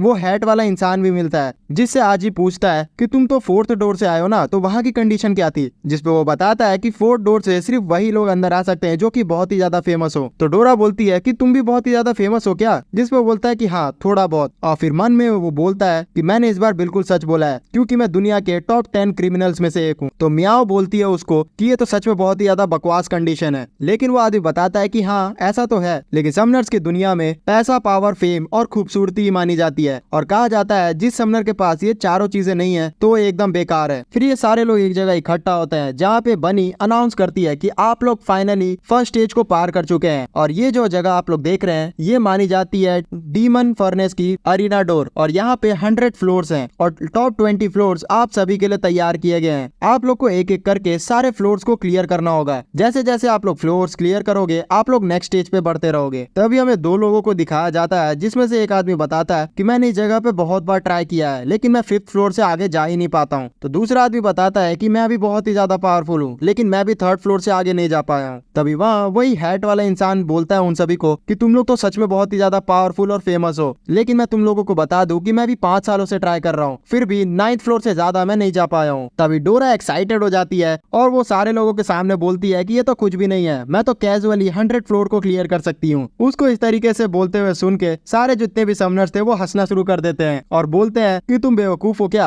आज तक जो सबसे ताकतवर समनर निकला है वो भी सिर्फ 10th फ्लोर को ही क्लियर कर पाया है। जिसे देख के डोरा बहुत ही ज्यादा गुस्सा होती है और उन सभी को बोलती है मैं पक्का तुम्हारे मुंह को बंद करवा दूंगी। तभी आज ही सोच रहा होता है कि आखिरकार जो उसके डैड है वो यहाँ किस फ्लोर पे मौजूद होंगे। फिर जो बनी थी वो इन सभी को चेक पॉइंट्स को दिखाती है, जिसे हर फ्लोर को क्लियर करने के बाद इन सभी को क्लिक करना होगा, वरना इन सभी को फिर से दोबारा जो स्टार्टिंग से फ्लोर है वहाँ से स्टार्ट करना होगा। इसे बताने के बाद जो बनी थी इन सभी को इनका लग्जरियस होटल दिखाती है जहाँ इन सभी को स्टे करना है। वो बताती है कि तुम सभी का जो मैचेस है वो कल से स्टार्ट होने वाला है, इसलिए आज भर रेस्ट करो। और वो ये बोल के यहाँ से गायब हो जाती है। फिर जो मियाओ थी वो अपनी स्मेल की एबिलिटी को यूज करते हुए पता करती है कि किस जगह खाना है और वो इन सभी को उसके बारे में बताती है। तो ये सारे लोग सीधा खाने पे टूट पड़ते हैं।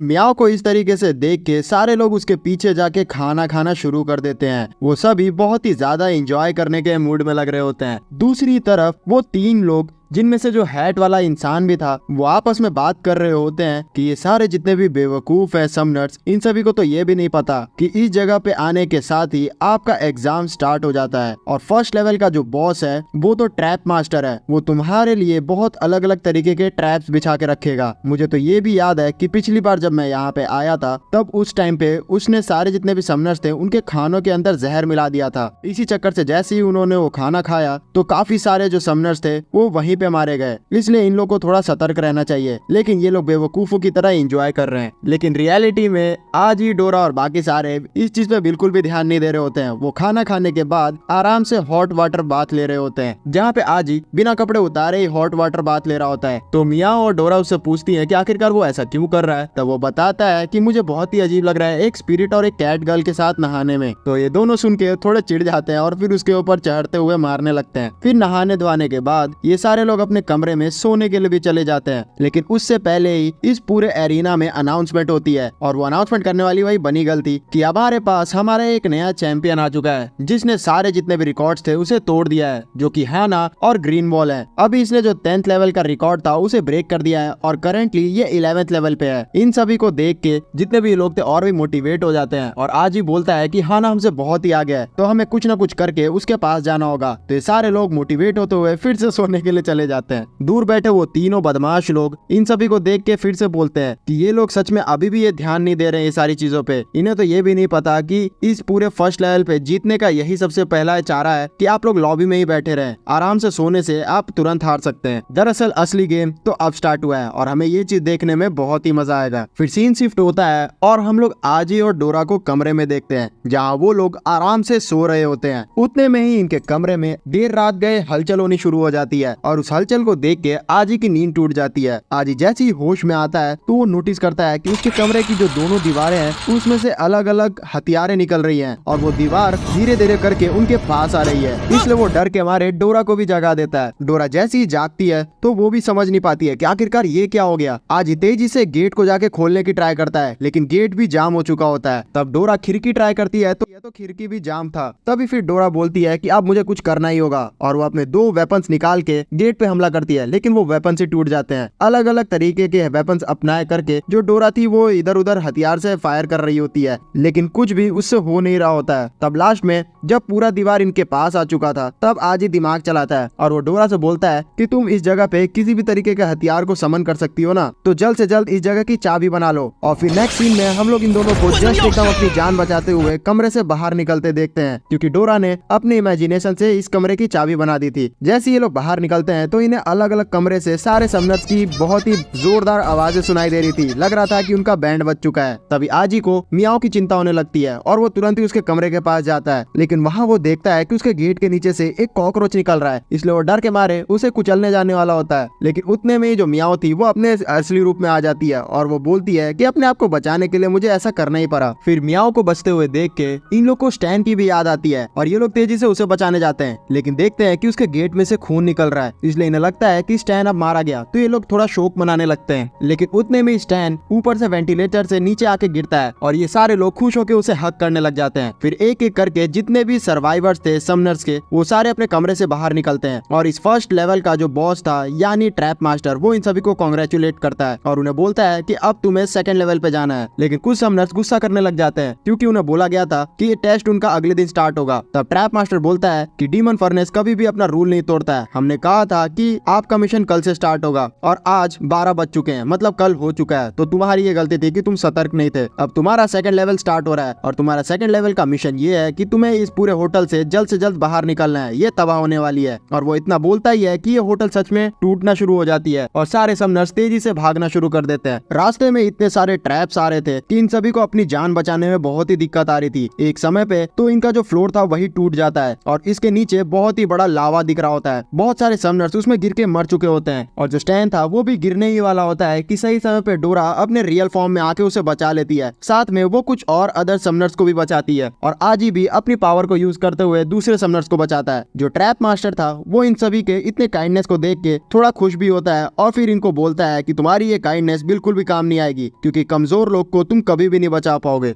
अभी और ट्रैप्स आगे बहुत ही ज्यादा खतरनाक होने वाले हैं। और ये बोल के वो अलग ट्रैप्स को भी एक्टिवेट कर देता है। फिर आजी, डोरा और बाकी सारे दौड़ते दौड़ते फाइनल गेट तक पहुंच चुके होते हैं जो उन्हें होटल के लॉबी में पहुंचाएगी। लेकिन उस गेट पे बहुत सारे इंस्ट्रक्शंस लिखे हुए होते हैं कि जैसे ये गेट भी एक ट्रैप हो सकता है, इसमें कोई बॉम्ब ब्लास्ट हो सकता है या फिर आपकी डायरेक्टली मौत भी हो सकती है, तो ये रिस्क से आप लोग को खोलना होगा। इस चेतावनी को देख के डोरा और बाकी सारे बहुत ही निराश हो जाते हैं कि अब क्या करें, हम तो फंस गए। लेकिन आजी बिना सोचे समझे उस पर लात मार देता है और फॉर्चुनेटली ये उनके लिए एक छलावा ही था। ये लोग फाइनली लॉबी पे आ चुके होते हैं और वहाँ बहुत सारे जो समनर्स थे वो भी इस लेवल को पार कर चुके होते हैं। जो ट्रैप मास्टर था इनके सामने आके कांग्रेचुलेट करता है और बोलता है कि अब फाइनली तुम लोगों ने फर्स्ट लेवल को कंप्लीट कर लिया है और तुम सेकंड लेवल पे जा सकते हो। लेकिन एक बात यहाँ ये है कि सेकंड लेवल पे सिर्फ 30 लोग ही जा सकते हैं और टोटल लोगों में 49 लोग ही यहाँ पे बहुत ही घायल होकर पहुंच पाए और 13 लोग तो जान से जा चुके हैं। इसका मतलब है कि मैंने तुम्हारी कॉम्पिटिशन को कम कर दिया है, इसलिए बेस्ट ऑफ लक। फिर जो ट्रैप मास्टर था वो इन सभी को लेवल 1 को क्लियर करने के लिए बहुत सारे ट्रेजर्स भी देता है जिसमें से कुछ भी निकल सकता है। हो सकता है कि तुम्हें वेपन भी मिल जाए जो कि तुम यूज कर सकते हो। सारे लोग जैसे ही अपने ट्रेजर बॉक्स को खोलते हैं तो उनमें बहुत सारी कीमती चीजें मिल रही होती है। जैसे आजी को 3 डायमंड्स मिले होते हैं और मियाओ को 3000 क्रिस्टल्स मिले होते हैं। लेकिन मियाओ इस चीज को देख के बिल्कुल भी खुश नहीं होती है। तो लाल हैट वाला बंदा उसके पास आके बोलता है कि तुम फिर भी बहुत ही ज्यादा लकी हो, क्योंकि मुझे इस जगह पे सिर्फ ये बूट्स ही मिले हैं। अचंभित की बात ये होती है कि पूरे उस जगह पे किसी को भी वेपन्स नहीं मिले होते हैं और लास्ट में अब बस स्टैन बचा होता है। फिर स्टैन थोड़ा प्रार्थना करने के बाद जैसे ही अपने ट्रेजर बॉक्स को खोलता है तो वो देखता है कि उसमें बहुत सारे वेपन्स भरे हुए हैं। इसे देख के वो ट्रैप मास्टर अनाउंस करता है अब हमें यहाँ पे हमारा विनर मिल चुका है, और ये बोल के वो उस सारे वेपन्स को एक्टिवेट कर देता है। आज ही सही समय पे बैरियर्स को एक्टिवेट करता है जिससे सारे लोग की थोड़ी बहुत जान बचती है और उस ब्लास्ट की वजह से इनके नीचे का फ्लोर टूट जाता है और सारे जितने भी समनर्स थे वो जमीन पे आके गिरते हैं। ये अपने आप को थोड़ा बहुत संभालते हैं कि उतने में यहाँ बोनी आती है और अंधेरे में टॉर्च जलाते हुए इन सभी को कांग्रेचुलेट करती है। बोनी को इस टॉर्च में देख के सारे जितने भी लोग थे वो बहुत ही ज्यादा डर जाते हैं। तो बनी बोलती है कि अरे मैंने सोचा तुम लोग बहुत ही ज्यादा टेंस में होगे इसलिए मैंने मजाक कर लिया। लेकिन आज ही डोरा, स्टैन और मियाओ बिल्कुल भी इस चीज से खुश नहीं होते हैं। तब बनी उन्हें शांत करवाती है और बताती है कि तुम लोग टेंशन मत लो, क्योंकि अब जो फर्स्ट लेवल है तुमने क्लियर कर लिया है और सबसे ज्यादा लोग उसी में छटते हैं क्योंकि ट्रैप मास्टर को कोई भी समझ नहीं सकता है। लेकिन अब जो सेकंड लेवल है उसकी बॉस मैं हूँ और यहाँ मैंने एक जो ट्रैप बिछाया है उसमें तुम सभी को कुछ नहीं करना है क्योंकि मैं रूल के हिसाब से चलती हूँ, बस तुम लोग उस रेस में जीत जाओ। उतना बोलते ही इस पूरे जगह पे लाइट्स ऑन हो जाते हैं और हम सब इन सभी को एक ट्रैक पे देखते हैं। बनी बताती है कि अब तुम्हारा सेकंड लेवल में बस यही करना है कि तुम किसी भी तरीके से टॉप 15 लोग में आ जाओ, क्योंकि इस मिशन में कोई भी रूल्स नहीं है। तुम लोग कुछ भी करके टॉप 15 में आना है, क्योंकि जो टॉप 15 है वही सेकंड लेवल पे जा पाएंगे। इतना बोलते ही वो ये भी बताती है कि ये सारा जितना भी तुम्हारा रेस है उसे ब्रॉडकास्ट किया जाएगा डीमन फर्नेस पे और बहुत सारे लोग देखेंगे इसे। तो आज इस चीज को सुनकर खुश होता है क्योंकि उसके फादर भी इस चीज को देख पाएंगे। फिर ये सारे जितने भी समनर्स थे वो वार्म अप करना शुरू कर देते हैं दौड़ने के लिए। दरअसल इन सभी को टोटल 20 राउंड्स करने होते हैं इस पूरे ट्रैक के। तो मियाओ तो बहुत ही एक्साइटेड थी क्योंकि उसका स्पीड सच में बहुत ही तेज था और डोरा बोलती है कि मैं तो अपने पंखों से तेजी से उड़ जाऊंगी। तब आज ही चिंता करता है स्टैन की, क्योंकि अभी यहाँ कोई भी इलेक्ट्रॉनिक आइटम नहीं है आसपास। तो स्टैन बोलता है कि तुम टेंशन मत लो, मेरे पास एक प्लान है जिसको यूज करते हुए मैं ही फर्स्ट आऊंगा। जिस चीज को सुनकर डोरा और मियाओ गुस्सा हो जाती है। दूसरी तरफ वो रेड हेड वाला बंदा और उसके दोनों साथी इन सभी को देख के इनका मजाक उड़ाते हैं और बोलते हैं कि सारे न्यूबीज बिल्कुल भी जीतने नहीं वाले, क्योंकि हमने अपने पास्ट एक्सपीरियंस से तैयारी करके रखी हुई है। और इतना बोलने के साथ ही वो लोग अपने बहुत अलग अलग टाइप के व्हीकल्स निकाल लेते हैं जिसका यूज करते हुए वो रेस में दौड़ने वाले हैं। आज ही भी समझ जाता है कि अब जो गेम है वो डर्टी होने वाली है। फिर बनी अनाउंस करती है कि सारे रेसर्स तैयार हो जाए, रेस स्टार्ट होने वाली है। और फिर वो स्टार्ट कर देती है उस पूरे रेस को, जिसे सुनते ही सारे जो समनर्स थे वो तेजी से रेस को स्टार्ट कर देते हैं।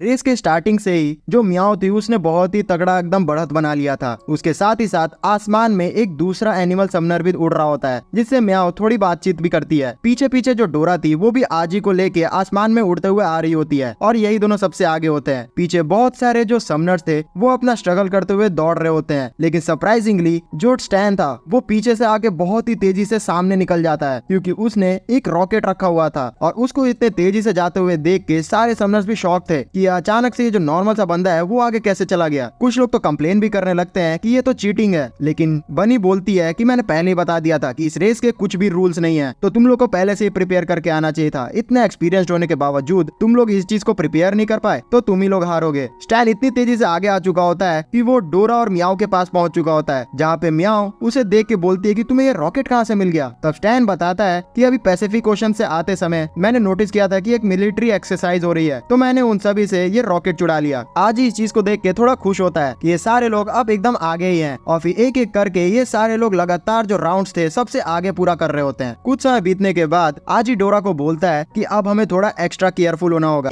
फिर वो बताता है कि हमें 3 लोग पे नजर रखनी है, काउबॉय, स्टील मास्टर और पॉइजन मास्टर से। और ये चीज सच्ची होती है क्योंकि पीछे से जो काउबॉय था वो अपनी गन से सारे लोगों की जो व्हीकल्स थी उसे शूट कर रहा होता है। उतने में ही डोरा और आजी भी उस काउबॉय के सामने से गुजर जाते हैं, जिसे देख के वो काउबॉय उनके ऊपर भी शूट कर देता है और बहुत सारी बुलेट शूट करते हुए बहुत ही खुश हो रहा होता है, जिसपे आजी और डोरा उस बुलेट्स को डॉस करने की कोशिश कर रहे होते हैं। लेकिन सरप्राइजिंगली वो जो बुलेट्स थे वो आपकी पीछा करते हैं जब तक आपको वो मार ना ले। तो आजी फिर कुछ प्लान बनाता है और तेजी से उस काउबॉय की तरफ चला जाता है और गुजरते हुए बोलता है कि मैंने तुम्हारे लिए कुछ गिफ्ट लाया है, और ये बोल के वो वहाँ से क्रॉस कर जाता है और सारी जो बुलेट्स उसके पीछे आ रही थी वो काउबॉय को ही लग जाती है। दूसरी तरफ मियाओ उस पॉइजन मास्टर के साथ अटैक कर रही होती है, लेकिन उसके जो अटैक्स थे वो पॉइजन मास्टर को लगते ही नहीं है क्योंकि पॉइजन मास्टर पूरा गैस का बना हुआ होता है। तभी मियाओ उसे बोलती है कि मैं तुम्हें ना मार पाऊं लेकिन मेरा दोस्त जरूर मार देगा, और पीछे जो मियाओ का दूसरा कैट समनर वाला दोस्त उसने बनाया था वो पॉइजन मास्टर के ऊपर विंड अटैक कर देता है, जिससे पॉइजन मास्टर की खटिया खड़ी हो जाती है। फिर उसके बाद जो स्टैन था वो भी एक स्लेयर से लड़ने शुरू कर देता है और उसके ऊपर मिसाइल लॉन्च करता है, लेकिन वो स्लेयर उसकी मिसाइल को ही काट देता है। तब स्टैन को लग रहा होता है कि उसका गेम बच गया क्योंकि अब उसके पास कुछ भी चीज नहीं है उसको हराने के लिए। लेकिन सही समय पे जो मांगा का हीरो था वो बीच में आके उसे बचा लेता है और स्लेयर को बोलता है कि तुम लोगों के लिए लोगों की जान फ्रेंडशिप से बड़ी होगी, लेकिन मैं तुम्हें एक चीज सिखाना चाहता हूँ, दोस्ती सबसे ऊपर होती है। और इतना बोलने के बाद वो बहुत ही इजीली अपने ब्रश के स्ट्रोक से ही उस स्लेयर को हरा देता है। तभी वहाँ आजी, डोरा और मियाओ भी आ जाते हैं जो कि स्टैन से पूछते हैं कि क्या वो ठीक है। तब स्टैन उन्हें बताता है कि तुम लोग को टेंशन लेने की जरूरत नहीं है, सही समय पे मेरे आइडल हीरो-सान यहाँ पे आ गए थे। और फिर इतना बोल के वो उनके पास जाते हुए उनका ऑटोग्राफ मांगने लग जाता है। तभी हीरो-सान खुश होते हुए उसको ऑटोग्राफ देने के लिए तैयार होते हैं, लेकिन तभी जो बनी थी वो अनाउंस करती है कि तुम लोग ज्यादा खुश मत हो क्योंकि अभी तक किसी भी समनर ने यहाँ 20 राउंड कंप्लीट नहीं किए हैं, तो तुम लोग को अपने रेस पे ध्यान देना चाहिए। इतना बोलने की देरी थी कि ये सारे लोग तेजी से रेस करना शुरू कर देते हैं। फिर सीन शिफ्ट होता है और हम लोग डिस्ट्रॉयर के हेडक्वार्टर को देखते हैं जहाँ पे वो दोनों लड़कियां आपस में फाइट कर रही होती हैं। गनस्लिंगर और शैडो गर्ल सच में एक दूसरे को बहुत ही तगड़ी फाइट दे रहे होते हैं, लेकिन एट लास्टली जो गनस्लिंगर थी वो सारे शैडोज को अपने बुलेट से ही तोड़ देती है शैडो गर्ल के। इन दोनों को फाइट करते हुए स्पेस गर्ल भी देख रही होती है जो बहुत ही ज्यादा बोर हो जाती है, तो इन लोग के ऊपर चिल्लाती है कि तुम लोग यहाँ टाइम काटने के लिए एक दूसरे से फाइट क्यों कर रही हो, मैं तुम्हारा फाइट देख के सच में बहुत ही ज्यादा बोर हो चुकी हूँ। उसको इस तरीके से गुस्से देख के ये दोनों भी शांत हो जाती हैं और फिर बोलती है कि हाँ तुम भी सही कह रही हो, अगर मुझे यहाँ मौका मिलता डीमन फर्नेस के अंदर लड़ाई करने का तो सच में बहुत ही ज्यादा मजा आता, क्योंकि मैं अपनी फुल पावर से वहाँ अटैक कर पाती और पूरा का पूरा डीमन फर्नेस को तबाह कर देती। पता नहीं वो बॉस ने हमें क्यों रोक दिया वहाँ अटैक करने से, मुझे तो सच में बहुत ही ज्यादा मन था लड़ाई करने का। लेकिन जो स्पेस गर्ल थी वो उन्हें बोलती है कि हाँ ऐसा हम कर सकते थे, लेकिन मैं तुम्हें एक चीज बताना चाहती हूँ, हम सभी जब डीमन फर्नेस से वापस अपने बेस में आ गए थे तब मैं कुछ समय के लिए वहाँ रुक गई थी और मैंने ट्राई किया कि मैं डीमन फर्नेस के अंदर उस टूर्नामेंट में घुस सकूं अपने स्पेस मैजिक का यूज करते हुए। लेकिन तुम्हें मैं सच बताऊं तो मेरा स्पेस मैजिक भी वहाँ काम नहीं आया, वहाँ बहुत ही तगड़ा बैरियर लगा हुआ था और वक्त रहते ही वहाँ सिक्योरिटी भी आ गई जिससे भाग के मुझे वहाँ से जाना पड़ा। इस चीज को सुन के दोनों लड़कियां शॉक्ड हो जाती है कि उस जगह का जो बैरियर है इतना ज्यादा मजबूत है कि स्पेस गर्ल का स्पेस मैजिक भी वहाँ काम नहीं किया। फिर स्पेस गर्ल बताती है कि हाँ वो सब तो हुआ ही, लेकिन फिर मैं मौका मिलते ही उस पूरे जगह की जो मार्केट थी उसमें घूमने लग गए, जहाँ मुझे बहुत सारी स्ट्रॉन्ग चीजें खरीदी और बहुत ही ज्यादा यूनिक चीजें भी थी, और उनमें से एक चीज ये रही। और फिर उसके सामने वो एक सुपर कूल एंटीक टीवी निकाल के रख देती है। फिर वही लड़की उस टीवी को चालू करने की कोशिश करने लगती है, जिसपे गनस्लिंगर बोलती है कि मैं अभी भी टीवी देखने के बिल्कुल भी मूड में नहीं हूँ। बनी गर्ल अनाउंस कर रही होती है कि वेलकम टू फर्नेस टीवी। इसका मतलब है कि इस टीवी के अंदर पूरा जो टूर्नामेंट चल रहा है उसका ब्रॉडकास्टिंग हो रहा होता है। बनी अनाउंस करते हुए बताती है कि इस टूर्नामेंट का जो सेकंड लेवल है वो खत्म हो चुका है, जिसमें जो मियाओ है वो फर्स्ट आई है, सेकंड आजी और डोरा आए हैं और थर्ड हीरो आए हैं। इन तीनों को इतना खुश देख के ये सारी जो लड़कियां थी बहुत ही ज्यादा गुस्सा हो जाती है। फिर बनी बताती है कि थर्ड फ्लोर का जो कंपटीशन है वो एक कुकिंग कंपटीशन है और इस कंपटीशन में आजी फर्स्ट आया है, मियाओ सेकंड आई है और थर्ड स्टैन आया है, और फोर्थ फ्लोर पे उन सभी का कैरियोके कंपटीशन हो रहा होता है। और इस फ्लोर पे फर्स्ट सेकंड थर्ड कोई डिफरेंट लोग लोग आते हैं। इतना ज्यादा बकवास टूर्नामेंट को देख के जो गनस्लिंगर थी गुस्सा होते हुए 3-4 बुलेट शूट कर देती है टीवी पे और बोलती है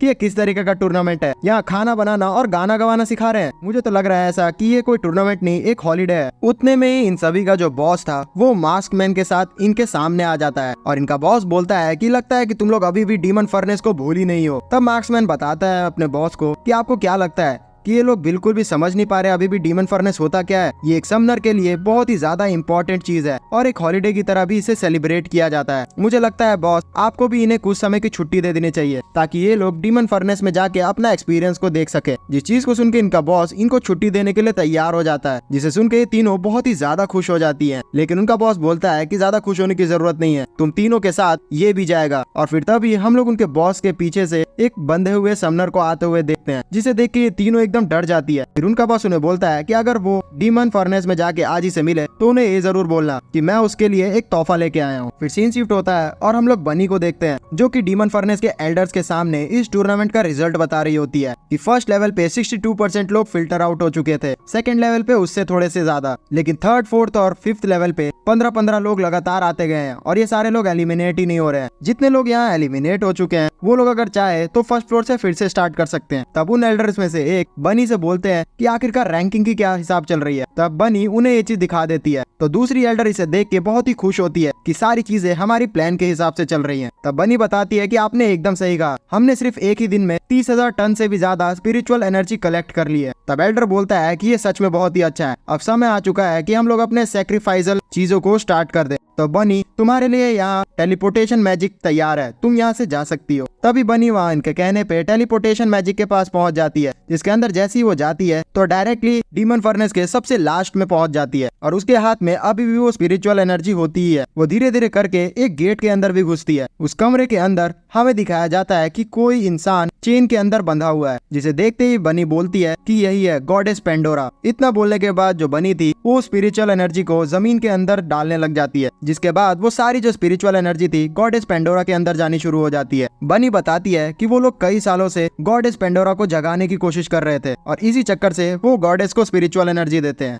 गॉड नोस कि आखिरकार ये गॉडेस पेंडोरा है कौन। इसी सस्पेंस के साथ द लास्ट समनर एनिमे का सीजन 1 हो जाता है खत्म। मैं जानता हूँ कि इसका जो ये लास्ट एंडिंग है वो बहुत ही ज्यादा अबसर्ड सा है और हम लोग को कोई कंक्लूड एंडिंग नहीं मिल पाया और बहुत ही तगड़ा सस्पेंस में रख दिया गया कि आखिरकार क्या होगा आगे चल के। लेकिन आप लोग टेंशन ना ले, जैसे ही इसका सेकंड सीजन आएगा तो क्रॉनिक मीडिया तुरंत ही वीडियो बना देगा। तो इसके लिए आप लोग को क्या करना है, जी हाँ, बहुत ही तगड़ा रेस्पॉन्स दिखाना है इस वीडियो पे। ट्राई करो कि इसको 2000 लाइक से कुछ ज्यादा ही कर दो और व्यूज तो एकदम फाड़ के रख देना और हमें जो है फॉलो भी कर लेना इंस्टाग्राम पे। डायरेक्टली वहाँ पे बात भी कर सकते हो यार, तुम लोग को बहुत ही ज्यादा मजा आएगा हमसे बात करके। सही बता रहा हूँ, मजाक नहीं करता मैं। तो ठीक है, फिर ज्यादा बकवास नहीं करता हूँ। वैसे भी यहाँ पे काफी सारे लोग वीडियो बंद करके चले जाते हैं तो कुछ खास लोग ही देख रहे होंगे, इसलिए लव यू यार, आप लोग इतने देर तक देखते रहे इस वीडियो।